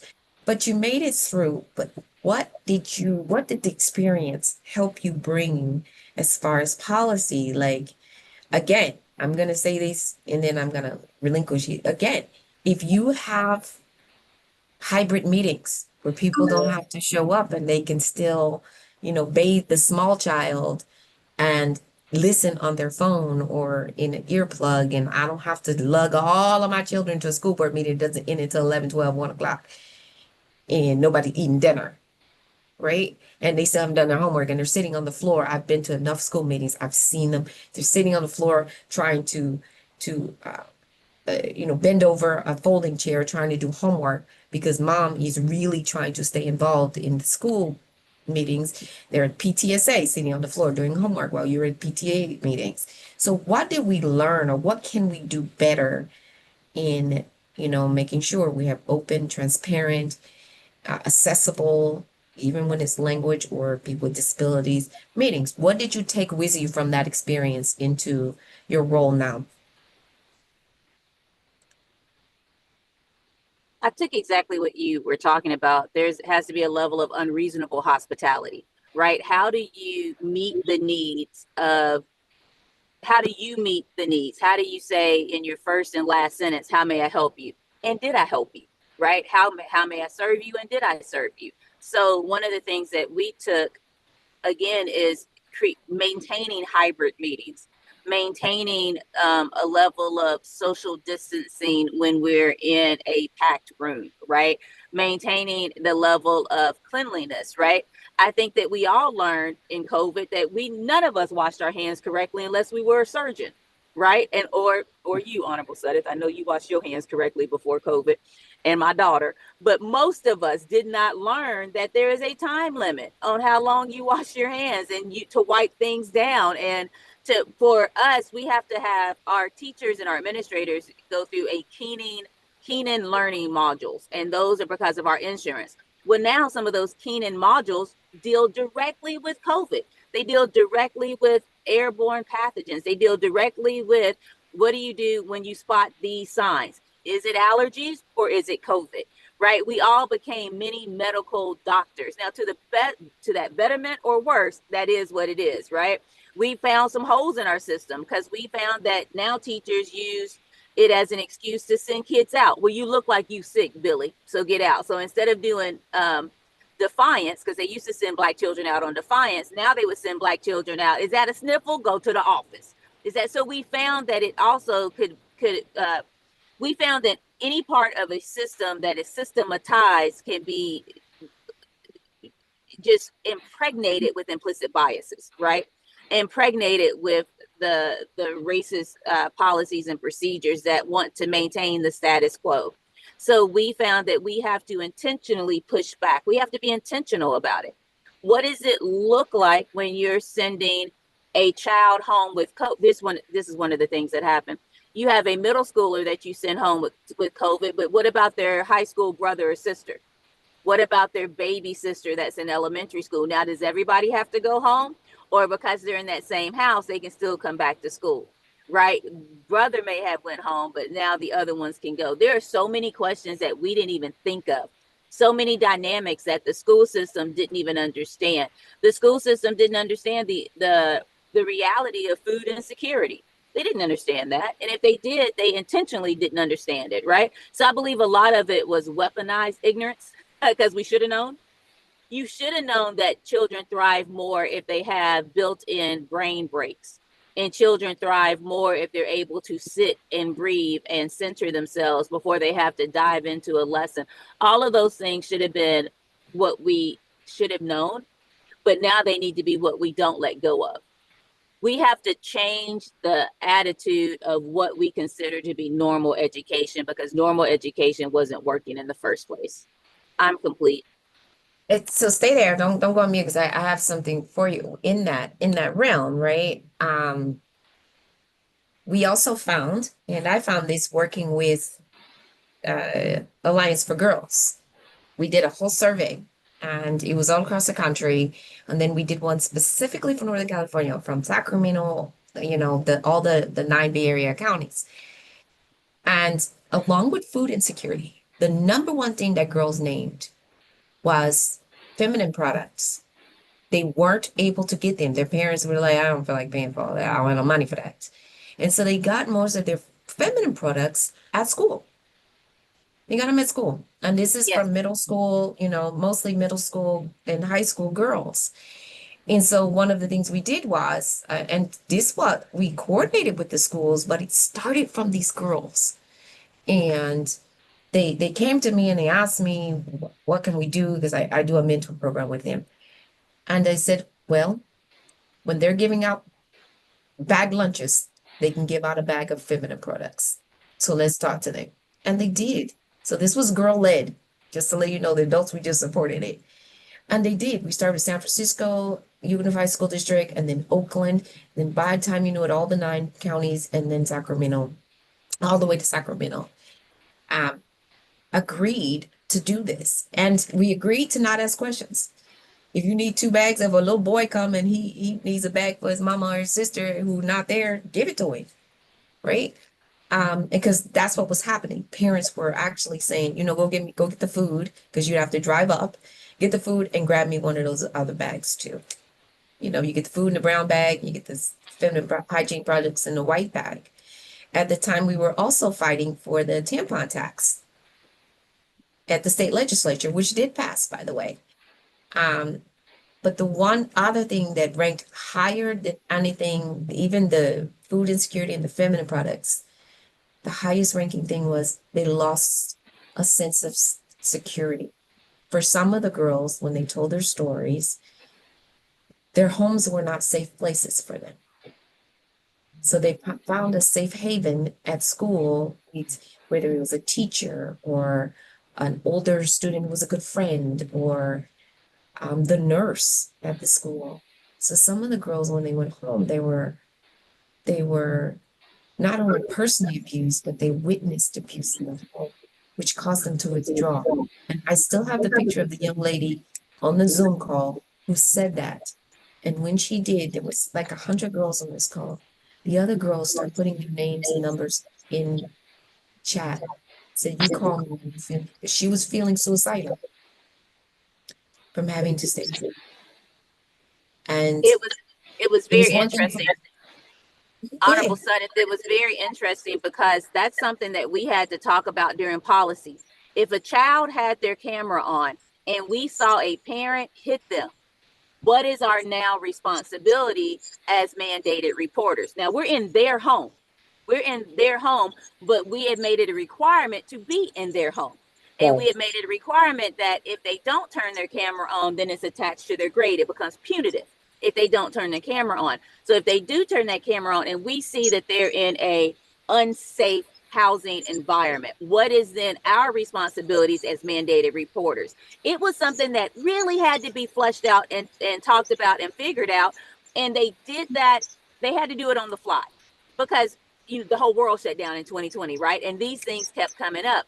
To your point about period poverty is a real issue. And it's such a real issue that the state has now said that you have to have these pad machines starting in third and fourth grade. And you have to have them accessible in all the bathrooms, and they have to be free. And you can no longer make a girl tie her sweater around her waist and walk all the way to the office. They have to be in every bathroom, every facility, and they have to be in one male bathroom on your campus. Every female bathroom and one male bathroom on your campus. And to this day, I go to school sites and it's not there. The machine is up, but it's empty. And they say, well, we can't put anything in it because the kids do X, Y, and Z and they take too many. You cannot police that. Allow them children to take as many pads or tampons as they want, because to your point, we don't know why they're taking it. It very well could be for a mother, a sister, or aunt. Pads are now $10 for the cheap ones. For the ones that are name brand, you are looking at $15 for 20 pads. And a child almost as high. Right. Almost twice as high. Almost twice as high. It's absolutely ridiculous. So I'm sorry to interrupt, but it just flashed on me some of the things that we had to do when we were in COVID and coming out of COVID, and what we still are to this day wrestling with. I'm complete. I have a question on that policy as far as mandated reporters. After your fleshing it out, as you say, how did it come out? They didn't come up with an answer. The legal team, because we had to talk to our legal in our district. Right. We had to talk to legal about it, and legal didn't come up with an answer because it was new to everyone. They still trying to figure it out now. Well, sir, we back in school now, but because to Honorable Sutton's point, this happens again because now the pivot is to go hybrid. If something happens, you pivot and you go hybrid, right? Let's say if something happens and we have a flash flood warning, or we have crazy inclement weather, or we have something that happens, the school system is now pivoted. Our first plan is to pivot and go hybrid. But sister, they still haven't figured that out. They still haven't figured that out. And the problem is they don't have to get sued into compliance. That's literally what happens with school districts. They get sued into policy change. Instead of thinking around corners and creating that policy and relaying that policy to our teachers and administrators and our families, they get sued and then the law changes, right? They wait for the harm to happen and then they create the safeguards after the harm has happened, instead of creating those safeguards before the harm has happened. And I'm just going to take a little side road. We had a young student who did not dress out in PE because she was a Muslim student and she could not dress out in PE with the short shorts or the short t-shirt. So she wore all of her modest covering underneath it, but her PE teacher marked her a point every single day to where she failed PE because he said that she wasn't dressed out. So we had to create a policy that this is not what you say, sir. This is part of the religious freedoms that we have at school, but we had to have a problem before we created the solution, instead of knowing that this should just be embedded in our policies about religious and academic freedom, and we just didn't do it. And that young lady almost got her entire academic career railroaded because of the incompetency of one PE teacher and the district, and a failure of the district and her site altogether. So again, unfortunately, as the education system, because we are so stuck in keeping the status quo, we never choose to even think that there is an outside of the box, or to go looking outside of the box, or to create a system. To Honorable Sutter's point is, how can we help you, every student? What do you need? And our students need to feel safe, and we don't think about safety outside of white, heterosexual, Christian standards as a district. I'm complete. Yeah, and I think that that's those are some of the lessons that we have to take. I'm going to tell you, along with not figuring out what to do if someone's camera's on and you see something happening that's harmful to the child.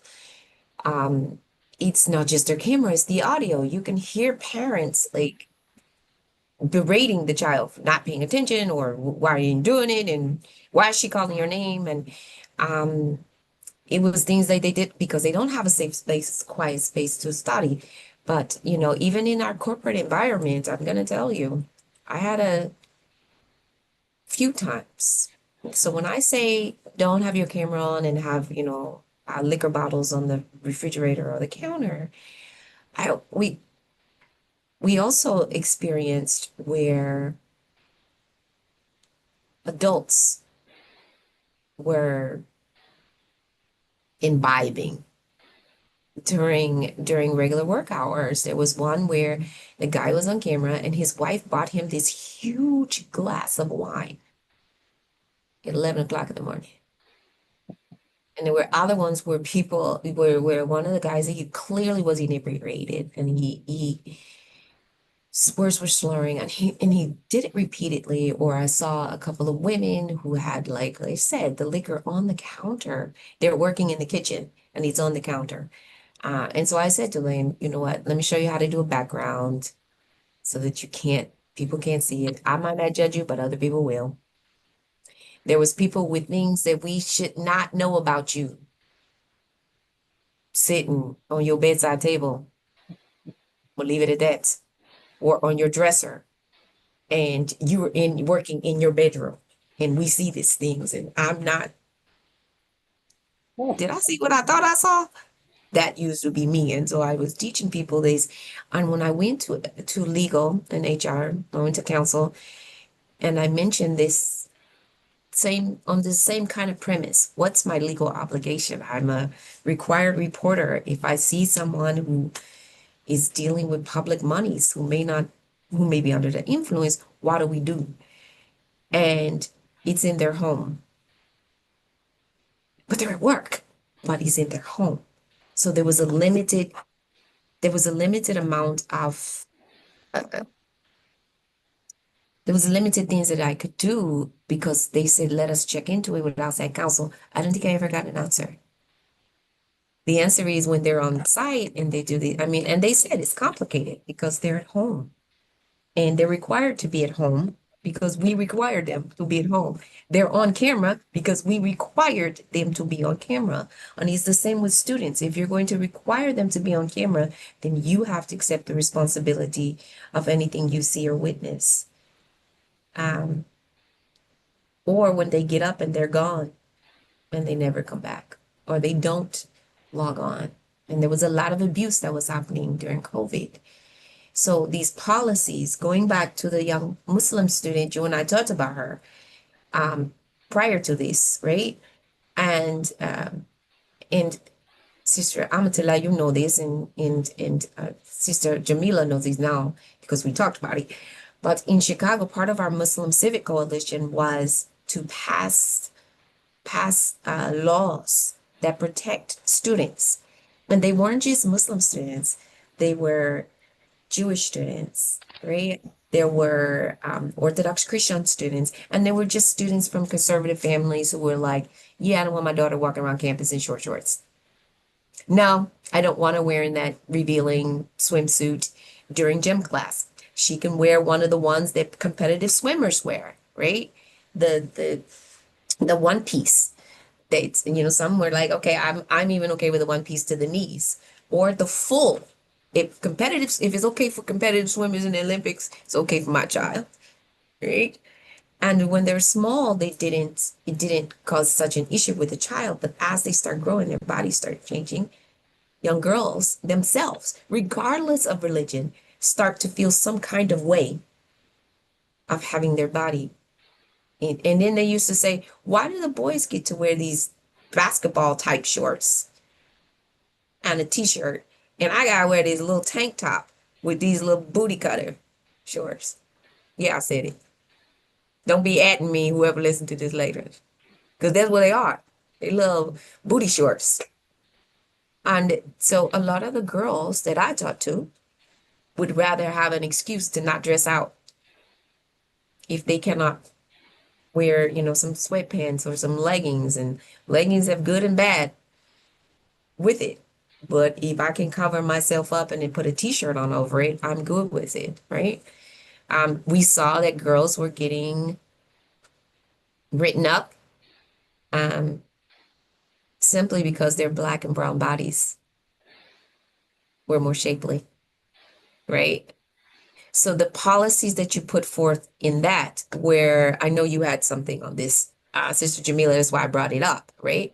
You write up a young girl who's black or brown who might be in third or fourth grade. Some develop really early. Some have periods at 9 years old.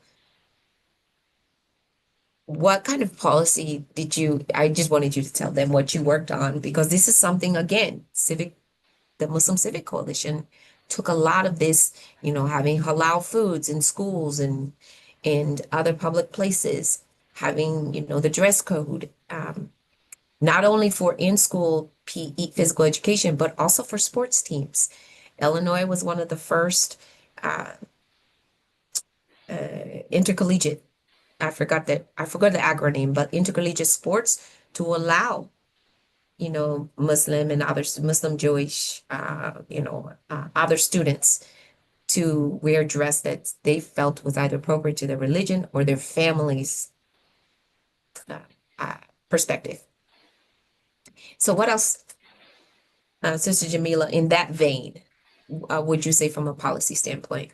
So I have to tell you, one of the hardest things to do in our particular school system, WCCUSD, is we have 95% of our students are students of color, but almost 100% of our policy makers or policy enforcers or implementators are white women.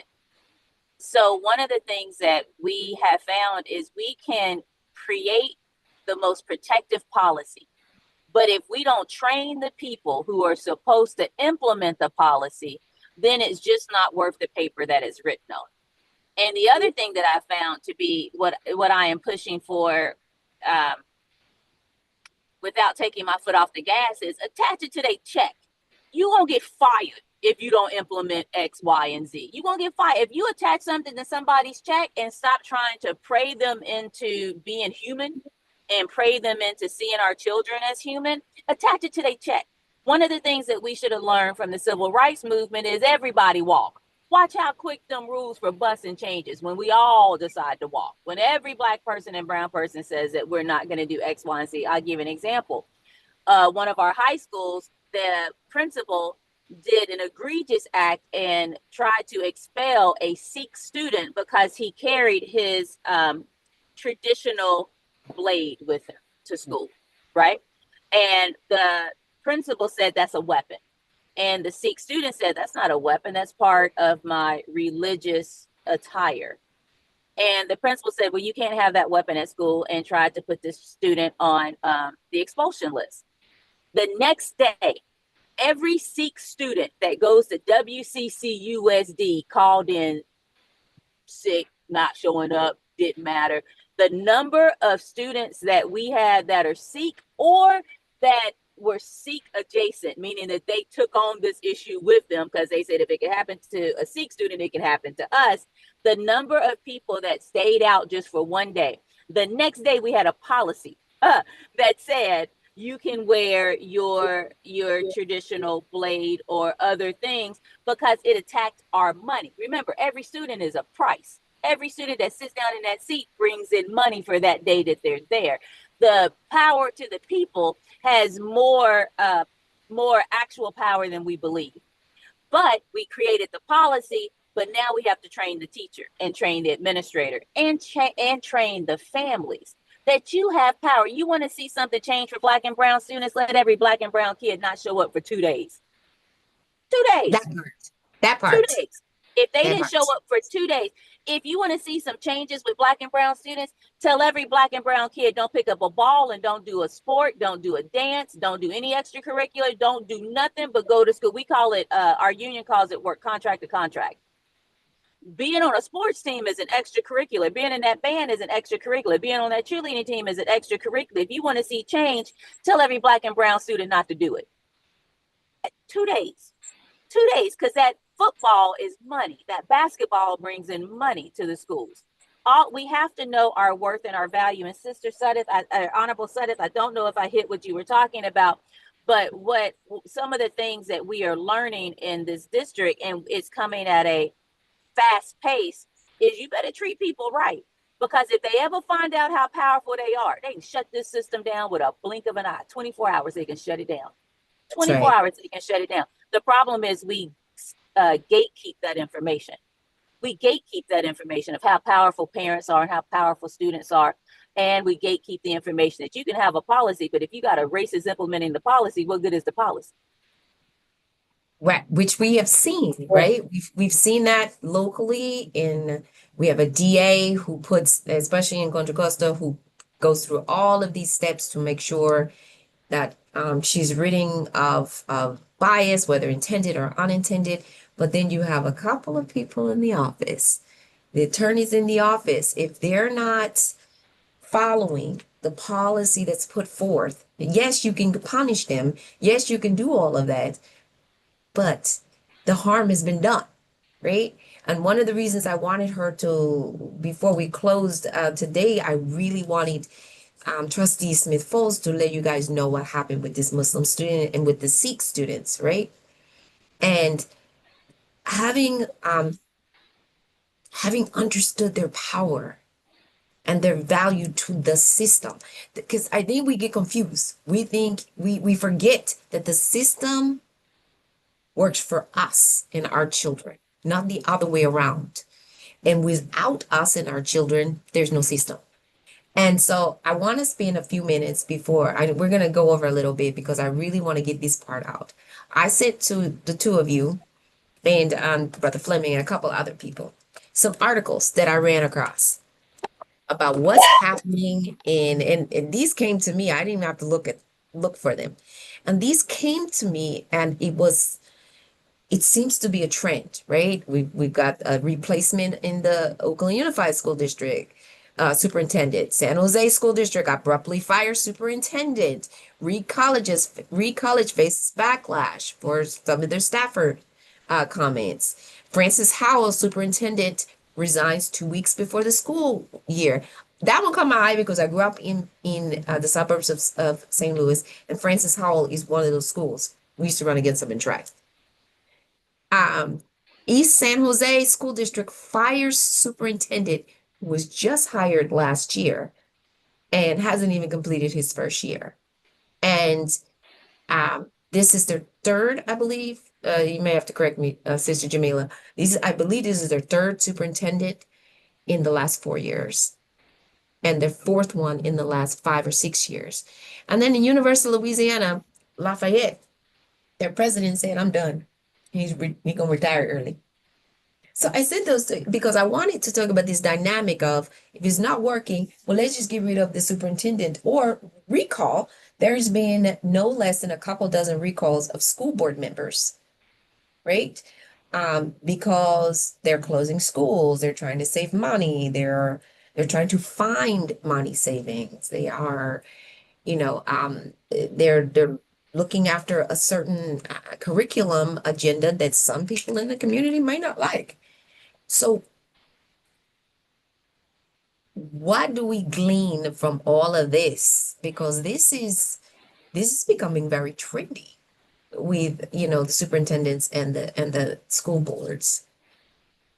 And it was enough to cause my wires to start, sputting fire. Why do you think of this, sister Jamila and Um, sister Mantala? I know you saw it too. Go ahead.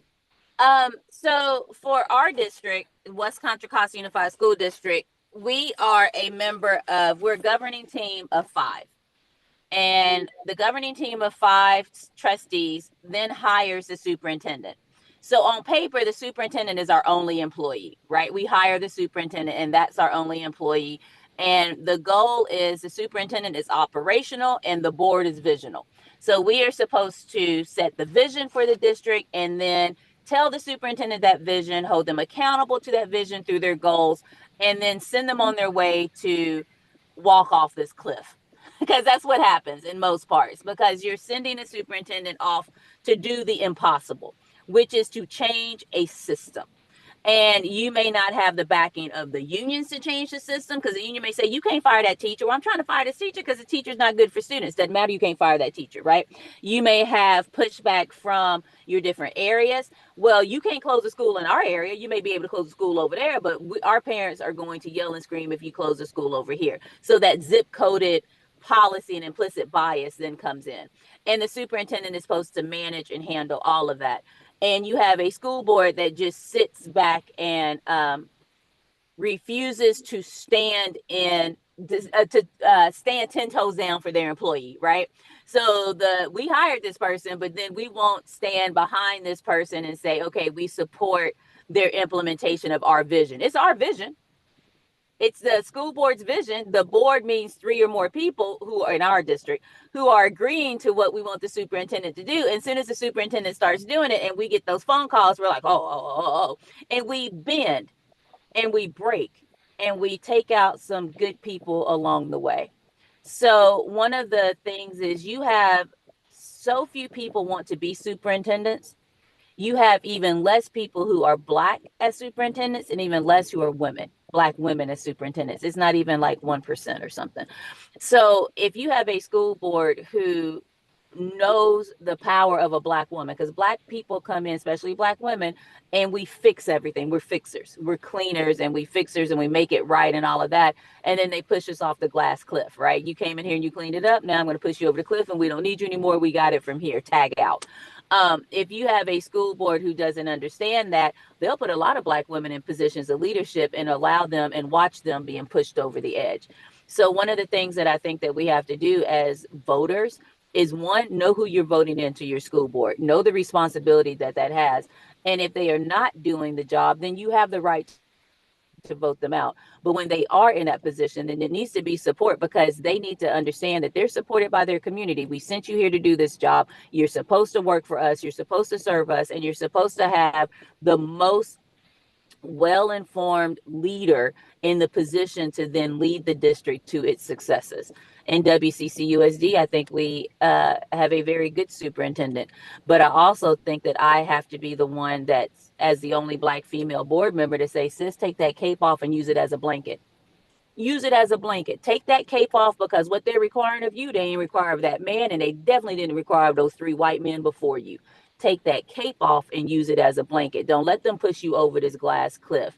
Don't let them do that. Find your 1 or 2 things that you're going to focus on and be able to system change and culture shift, and that's what you do. But all of these people who are calling you now, say, did you make that same phone call 2 years ago when the white man was in office? Did you make that same phone call 3 months ago? Did you make that same phone call, etc.? We got to hold people accountable also, because we cannot be everybody's savior. We need to make sure that we are saving the kids by creating systems that work. I'm complete. That's exactly what I wanted to hear. Sister Amatala, or anybody else who wanted to say something before I move. Well, I went back to the article that you sent about the superintendents and whatnot, and this superintendent in East San Jose. Hmm. So it said that um, the board gave him 10 days, right? This is the Yes. Allen Rock Union. Now, when he was hired, they unanimously voted to hire him. And that was in March of 2024. So he has had roughly 18 months. And also,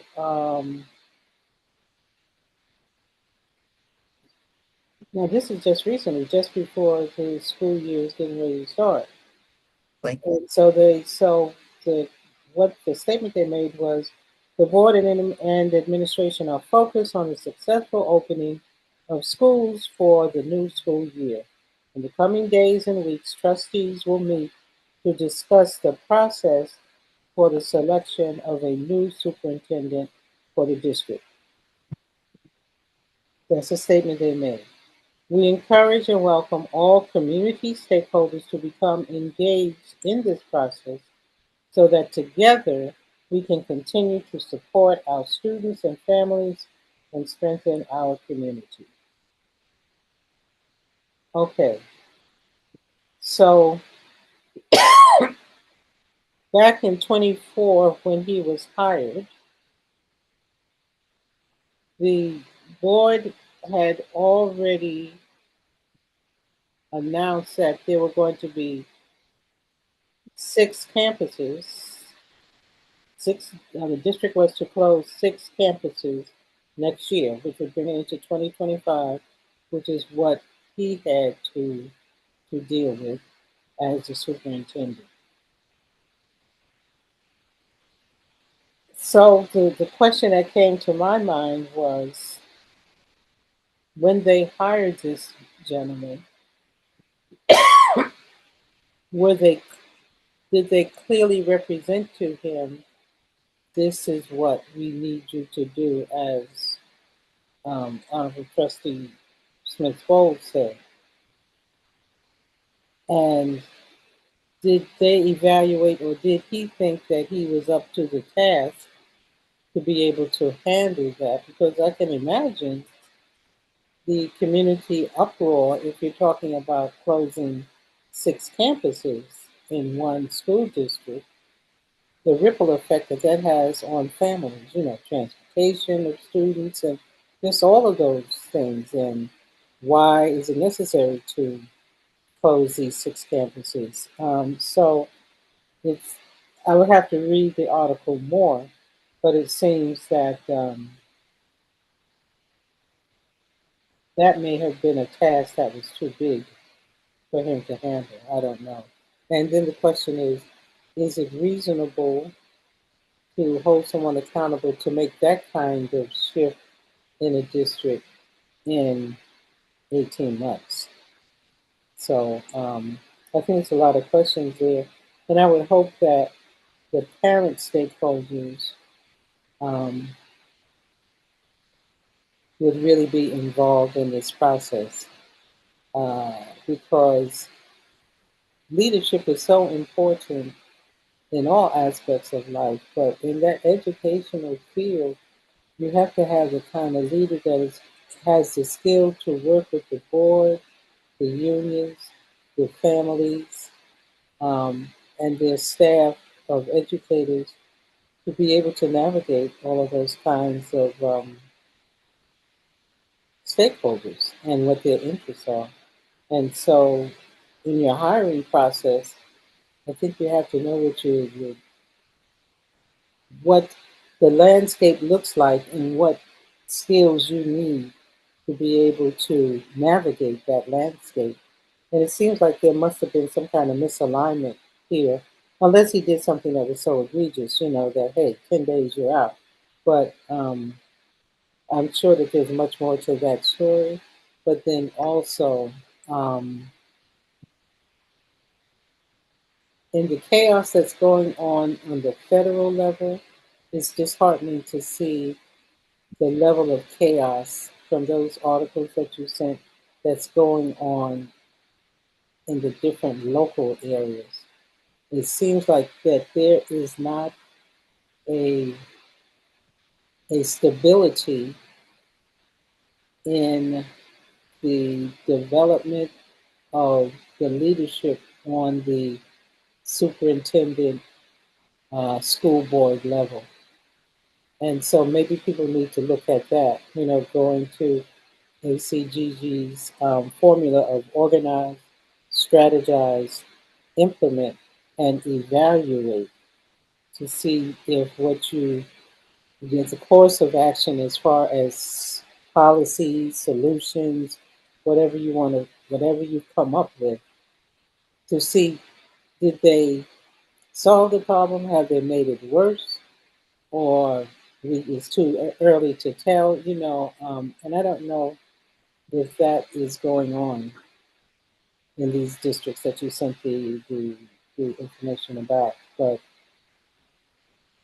I think organizations like, for an example, PICO, People Organizing to Improve Community, are critical to get people civically and politically engaged so that parents and individuals, even if you're not a parent, if you're a property owner and you're paying property tax, when I look at our tax bill and I see measure this, measure that for the school district and whatnot, there might be three bond issues um, that property owners are paying.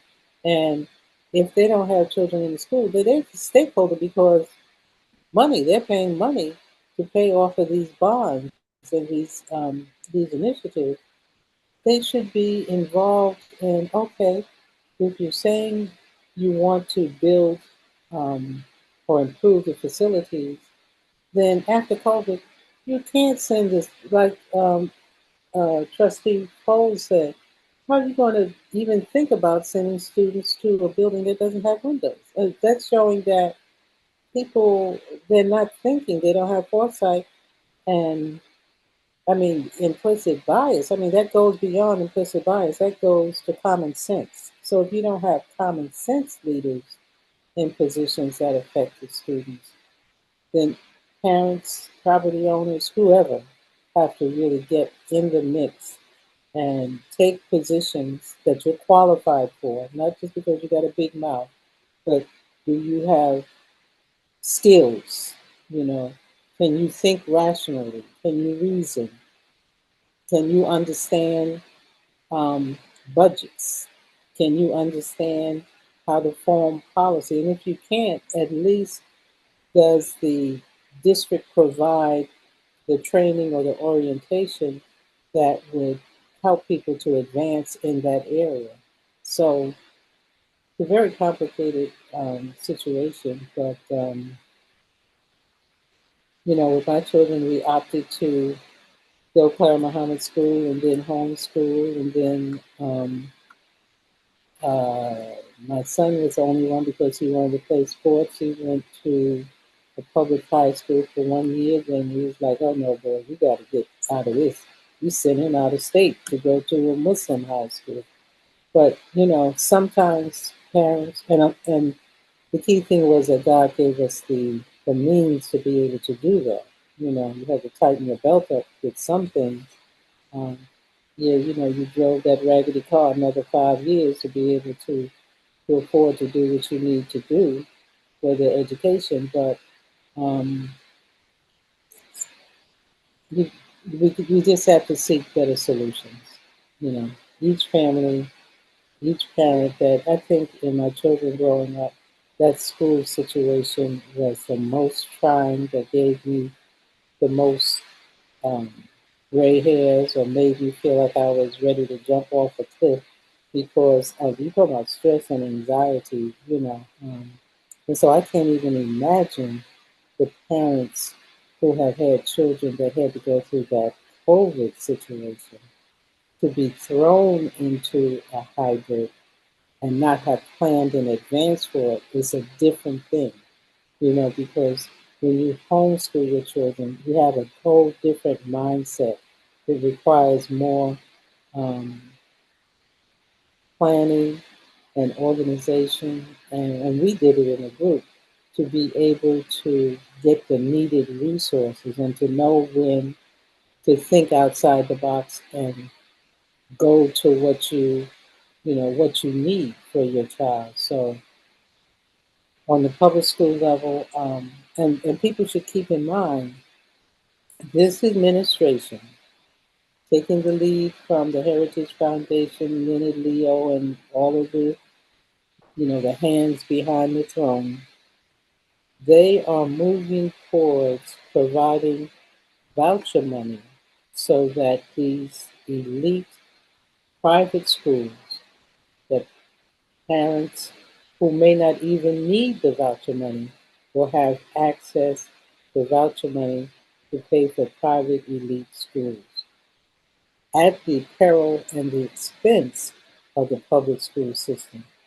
So, going forward, I think it is critical for teacher unions and boards to come to a negotiated agreement on working collaboratively if they want to preserve the public school system. Because when they go into that charter school environment, the unions are sunk. So the unions and the boards, they need to work sensibly together. Don't get so hung up on this whole tenure concept that harms students, or we have to protect our union members at all costs. If your union member is a detriment to students, their mental health, their academic health, their physical health, um, then that person has to go. And that should be something that both sides can agree to. But unfortunately, I'm familiar with the politics of union. Again, it's money because union dues fuel union, and sometimes they can get blindsided by you got to keep the money flowing in. And again, it's for mostly, um, unfortunately, um, people of a particular ethnicity who are on top of the unions, and they use, you know, um, us in that middle kind of range to assuage the troops. The other members who are not um, part of the leadership of the union to keep them in check. And so you have all those dynamics going on. And in this case, the children, our future, are the ones that suffer, unfortunately. So we got to break that. We got to break it. I totally agree. I was to say, um, I see Brother Ishmael had to leave, but Sister Jamila, she'll understand this very well, what I'm going to say. COVID, to finish this today, anyway, the other thing that happened with this change, COVID changed our educational system, and I don't see it going back to that way. I don't care what people talk about making education great. It wasn't great for a lot of students in the first place. And but what it did reveal, on a lighter note from the parent side, you realize right away, I love my children in small doses. And I'm probably one of the few people who, and I know that Trustee Smith folds, and I laugh about this, and I know most people are not honest with themselves, but I'm going to tell you that the reality is, is that I was I was sending checks to teachers and thank you cards. Oof, didn't nobody know how hard you worked. It's like when my husband had to stay at home with one of the sick children, and he finally realized, "Oof, yeah, I'm gonna go back and going over here to this dangerous job that I do because this is less dangerous than staying at home with two toddlers and having to face me if something happened to them." So he would rather be out on the longshore and driving a crane, risking his life than staying home with small children. And so is Trustee Smith Folds, and I have laughed about it. Look, I love my children. I don't want to be around them 24/7. Mm-mm. And COVID convinced me once that them older ones hit them teenage years. Whew, whew. I mean, and then the water bill. I didn't want to say Get out of the house. Even if you have to go in the backyard, just get out of my house. Just go outside. Just Honorable the Sudeth, backyard. Honorable Sudeth, I have to leave to my next meeting. Can you hear me? Yes, we can. Thank you so much for the opportunity. This is one of my favorite things to do, is to talk and hang out with you ladies. Please let me know when there's another opportunity to do so. Yes, we will be. I will be contacting you because we'll be talking about the adultification of our girls and boys. But before you leave, I wanted to just show everybody my new gift to myself. Let me see if I can turn it around. It says, it says fearless. I got that one Oh, first. Bliss Mama. And then it came back. It says mama. So I said, I like them together. Fearless mama. I love it. I love it. Y'all have a blessed day. I'll see y'all later. You also. Too. Thank Bye. you. Assalamualaikum. Yeah. Thank you. So we have had, thank you for answering the sister's question in chat. We have had a lively discussion. We went over, and yes, you might want to look at the recording and you'll hear a nice discussion about the photo behind me and the meaning of it. And then we've discussed what's happening with our educational system and how we can make inroads to either quantifying some of the things that we want to see that happened during COVID forward, and how to eliminate some of the unjust behavior and the harmful behavior that happened to our children during not and I think it didn't start with COVID. It just was highlighted in COVID and it has continued forth. And so with that, I want to give you a chance if you have any announcements or anything, sister, before I close this out. No, just one other comment as far as from my homeschool experience. Yes. Districts as well as parents can look for outside resources. We're blessed here in Northern California area with UC Berkeley, but there is a Lawrence Hall of Science. And so since we were homeschooling, we wanted to take advantage of the different programs that Lawrence Hall of Science had.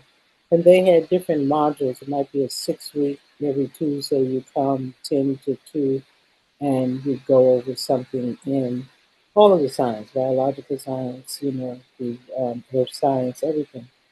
And till this day, in my head, I hear my children say, Kevin Huff, the science buff. Now, this was an African American young man. I think he was a PhD student, or he had recently gotten his PhD, and he was a volcanologist. And so, I wasn't aware of any other African American who was an expert in volcanoes, but he was. But he would come to our little group. He loved his equipment. They had a van, and he'd bring all his equipment. The children would help him set it up, and he would give them a lesson on site about volcanoes and earth science and geology and everything. And then there were other times when we would go up to the Lawrence Hall of Science, and there in their classrooms they would have little science resources. And then also for those who are in high school, at least here in California, they have the opportunity to concurrently enroll in the junior colleges, where they had, for number one, they had, at the time when my children were homeschooling, they had more advanced capabilities in diagnosing learning disabilities and whatnot, which on the surface may not appear as a learning disability, but underneath it is impacting the student's ability, especially when you come into those standardized tests, timed situations, which causes more anxiety for students who have this, they're like on the borderline from having a disability, so their anxiousness is heightened during the time that they have to take. You get 30 minutes to answer 90 questions or whatever. But when the student can concurrently enroll in these community colleges, and I believe that it's available in other states and maybe throughout the country, I don't know. Um, they have the ability to take once they, I think the language, the English, and the math was a requirement for them to be able to participate, or if they were close enough, they could go into like a remedial math kind of class. Um, but they can get the help or the instruction that they need in um, in all of the areas, math and science. So if a student is not doing well with math or science, maybe in their high school normal environment, there might be a possibility of supplementing that if the parents can't afford these like Kaplan and the math Kumanon or something like that. Um, to at the community college level, you might just pay a small fee to enroll the high school student, and this might be a source of them getting the academic support that they need um, to further along, helping them in their public school situation. And then I would say parents, if they don't, even if they can't afford the junior college fee, they may pressure their district to make available providing fees for students who want to take advantage of that. So this is a possible solution for families that have limited means to get the district to supplement their getting outside resources and tutoring and community college courses. So that thought just came to my mind, and I think that should be something that can help to motivate parents to become more engaged in their child's education. Sorry to take a Fleming minute, but Fleming 30 seconds, but I had to do it to honor our co-hosts. We have to make sure he's included. Yes, I will tell people that, yeah, I think that it's really a useful avenue if your children can take advantage of it to do dual enrollment, but there's a couple caveats I'm going to give you. It used to be that you could even in middle school, I think it was 14 and older, they've changed the rule to at least 16. agree. I remember because my daughter was set to do it, and then I mean she was already ahead, but she didn't turn 16 until the second part of senior year. And Yeah, so I remember that they said no. And part of that, which I understood, I was perfectly fine with, is that there's so many people, especially adults or new graduates of high school who are going to the community colleges, and they want them to have that opportunity before the dual enrollment. yeah, So don't get frustrated if you're trying to dual enroll your child because you're trying to get them ahead. If they tell you, well, there's no, you actually are like third in the tier of yeah, like in priorities, because yeah, priorities is usually given to those who are already in the school, who need a courses to graduate, who are coming to get a 2-year degree, and then adult learners are actually fourth. And then, quadrary to that is students who are doing it, um, for a dual degree or for additional instruction, or adults who are coming in and they just want, just learning, continuing education. yeah, But they do prioritize the other ones because what we found, and I didn't know this until about 5 or 6 years ago, was that the average time in community college has skyrocketed. Not just in California. This is especially in California and Texas and New York, where the tuition is either low or free, is that it was taking an average of those who were trying to do a career path, or because you can learn like EMT and things like that. It was taking an inordinate amount of time for them to finish their programs because they were working. And when they went to sign up for the class was full, and so they couldn't get to it. yeah, So what they're trying to do is keep students from having to take out, more loans or spend more money because they're in school for 6 years or 5 years on a wow, 2-year program.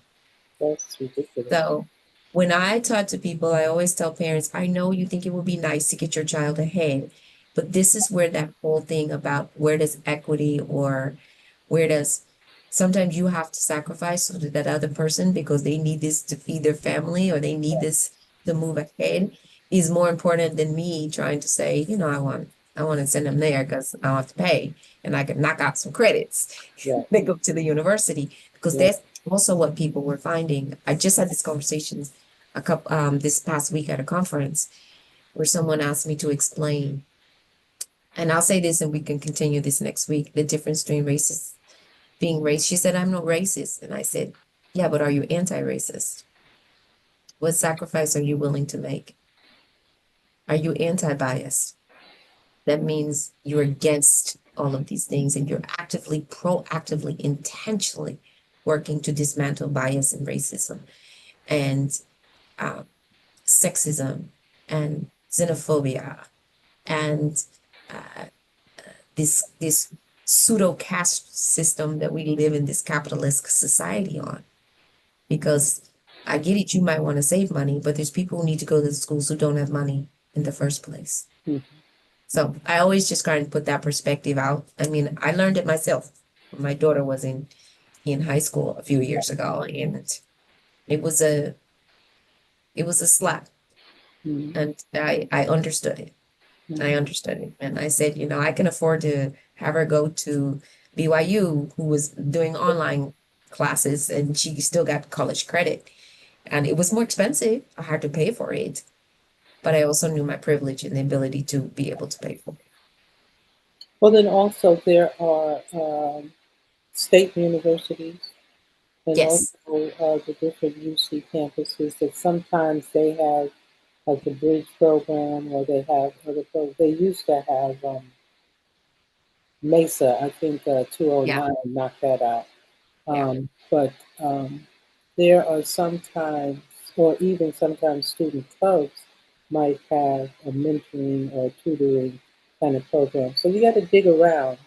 If you can't afford the expensive options, you can kind of dig around and find maybe community based, and also if you have a state college or university in your vicinity that might offer some resources that you can use. Absolutely. Museums, um, the science laboratorium, like San Francisco has the exploratorium. On the East Bay, we have it's all the science. You just have to look around, and I think once you start to look around, then you'll become more aware of other opportunities. And online, Khan Academy has been going for many, many years and has good reviews. He was just kind of coming online when my children were taking advantage of it. But I do know that there have been some children who have been able to, particularly Muslim children, um, Yes. use the Khan Academy. Yeah, I like that. I think we should make sure we make that resource available. And with that, everyone, we're at 12:32. We thank you for joining us, and we look forward to hosting you again next week. It's every Monday. It's 12 o'clock Central, 1 o'clock Eastern. There's that other coast. And on the best coast, it's 10 a.m. Yeah. Inshallah, we will see you again next Monday, August 11th, with some more intriguing and get you thinking early in the morning or afternoon for people on the other coast. We said I want to tell you that um, I want to leave you with be prayerful, be powerful, be philanthropic, be politically engaged. Do something for someone else without the expectation of something in return or some publicity or someone patting you on the back. Pat yourself on the back and keep it to yourself. Get the best blessings that way, trust me. And in my grandmother's words, I want you to think about perspective. When you change the way you look at things, the things you see will also change. And with that, I'm going to say that's a So, wrap. yeah, thank you everyone for joining us. Map 5, August the 4th, 2025. Thank you, and we'll see you next week, inshallah, God willing. Inshallah. Assalamu alaikum. Peace be unto you. Salam.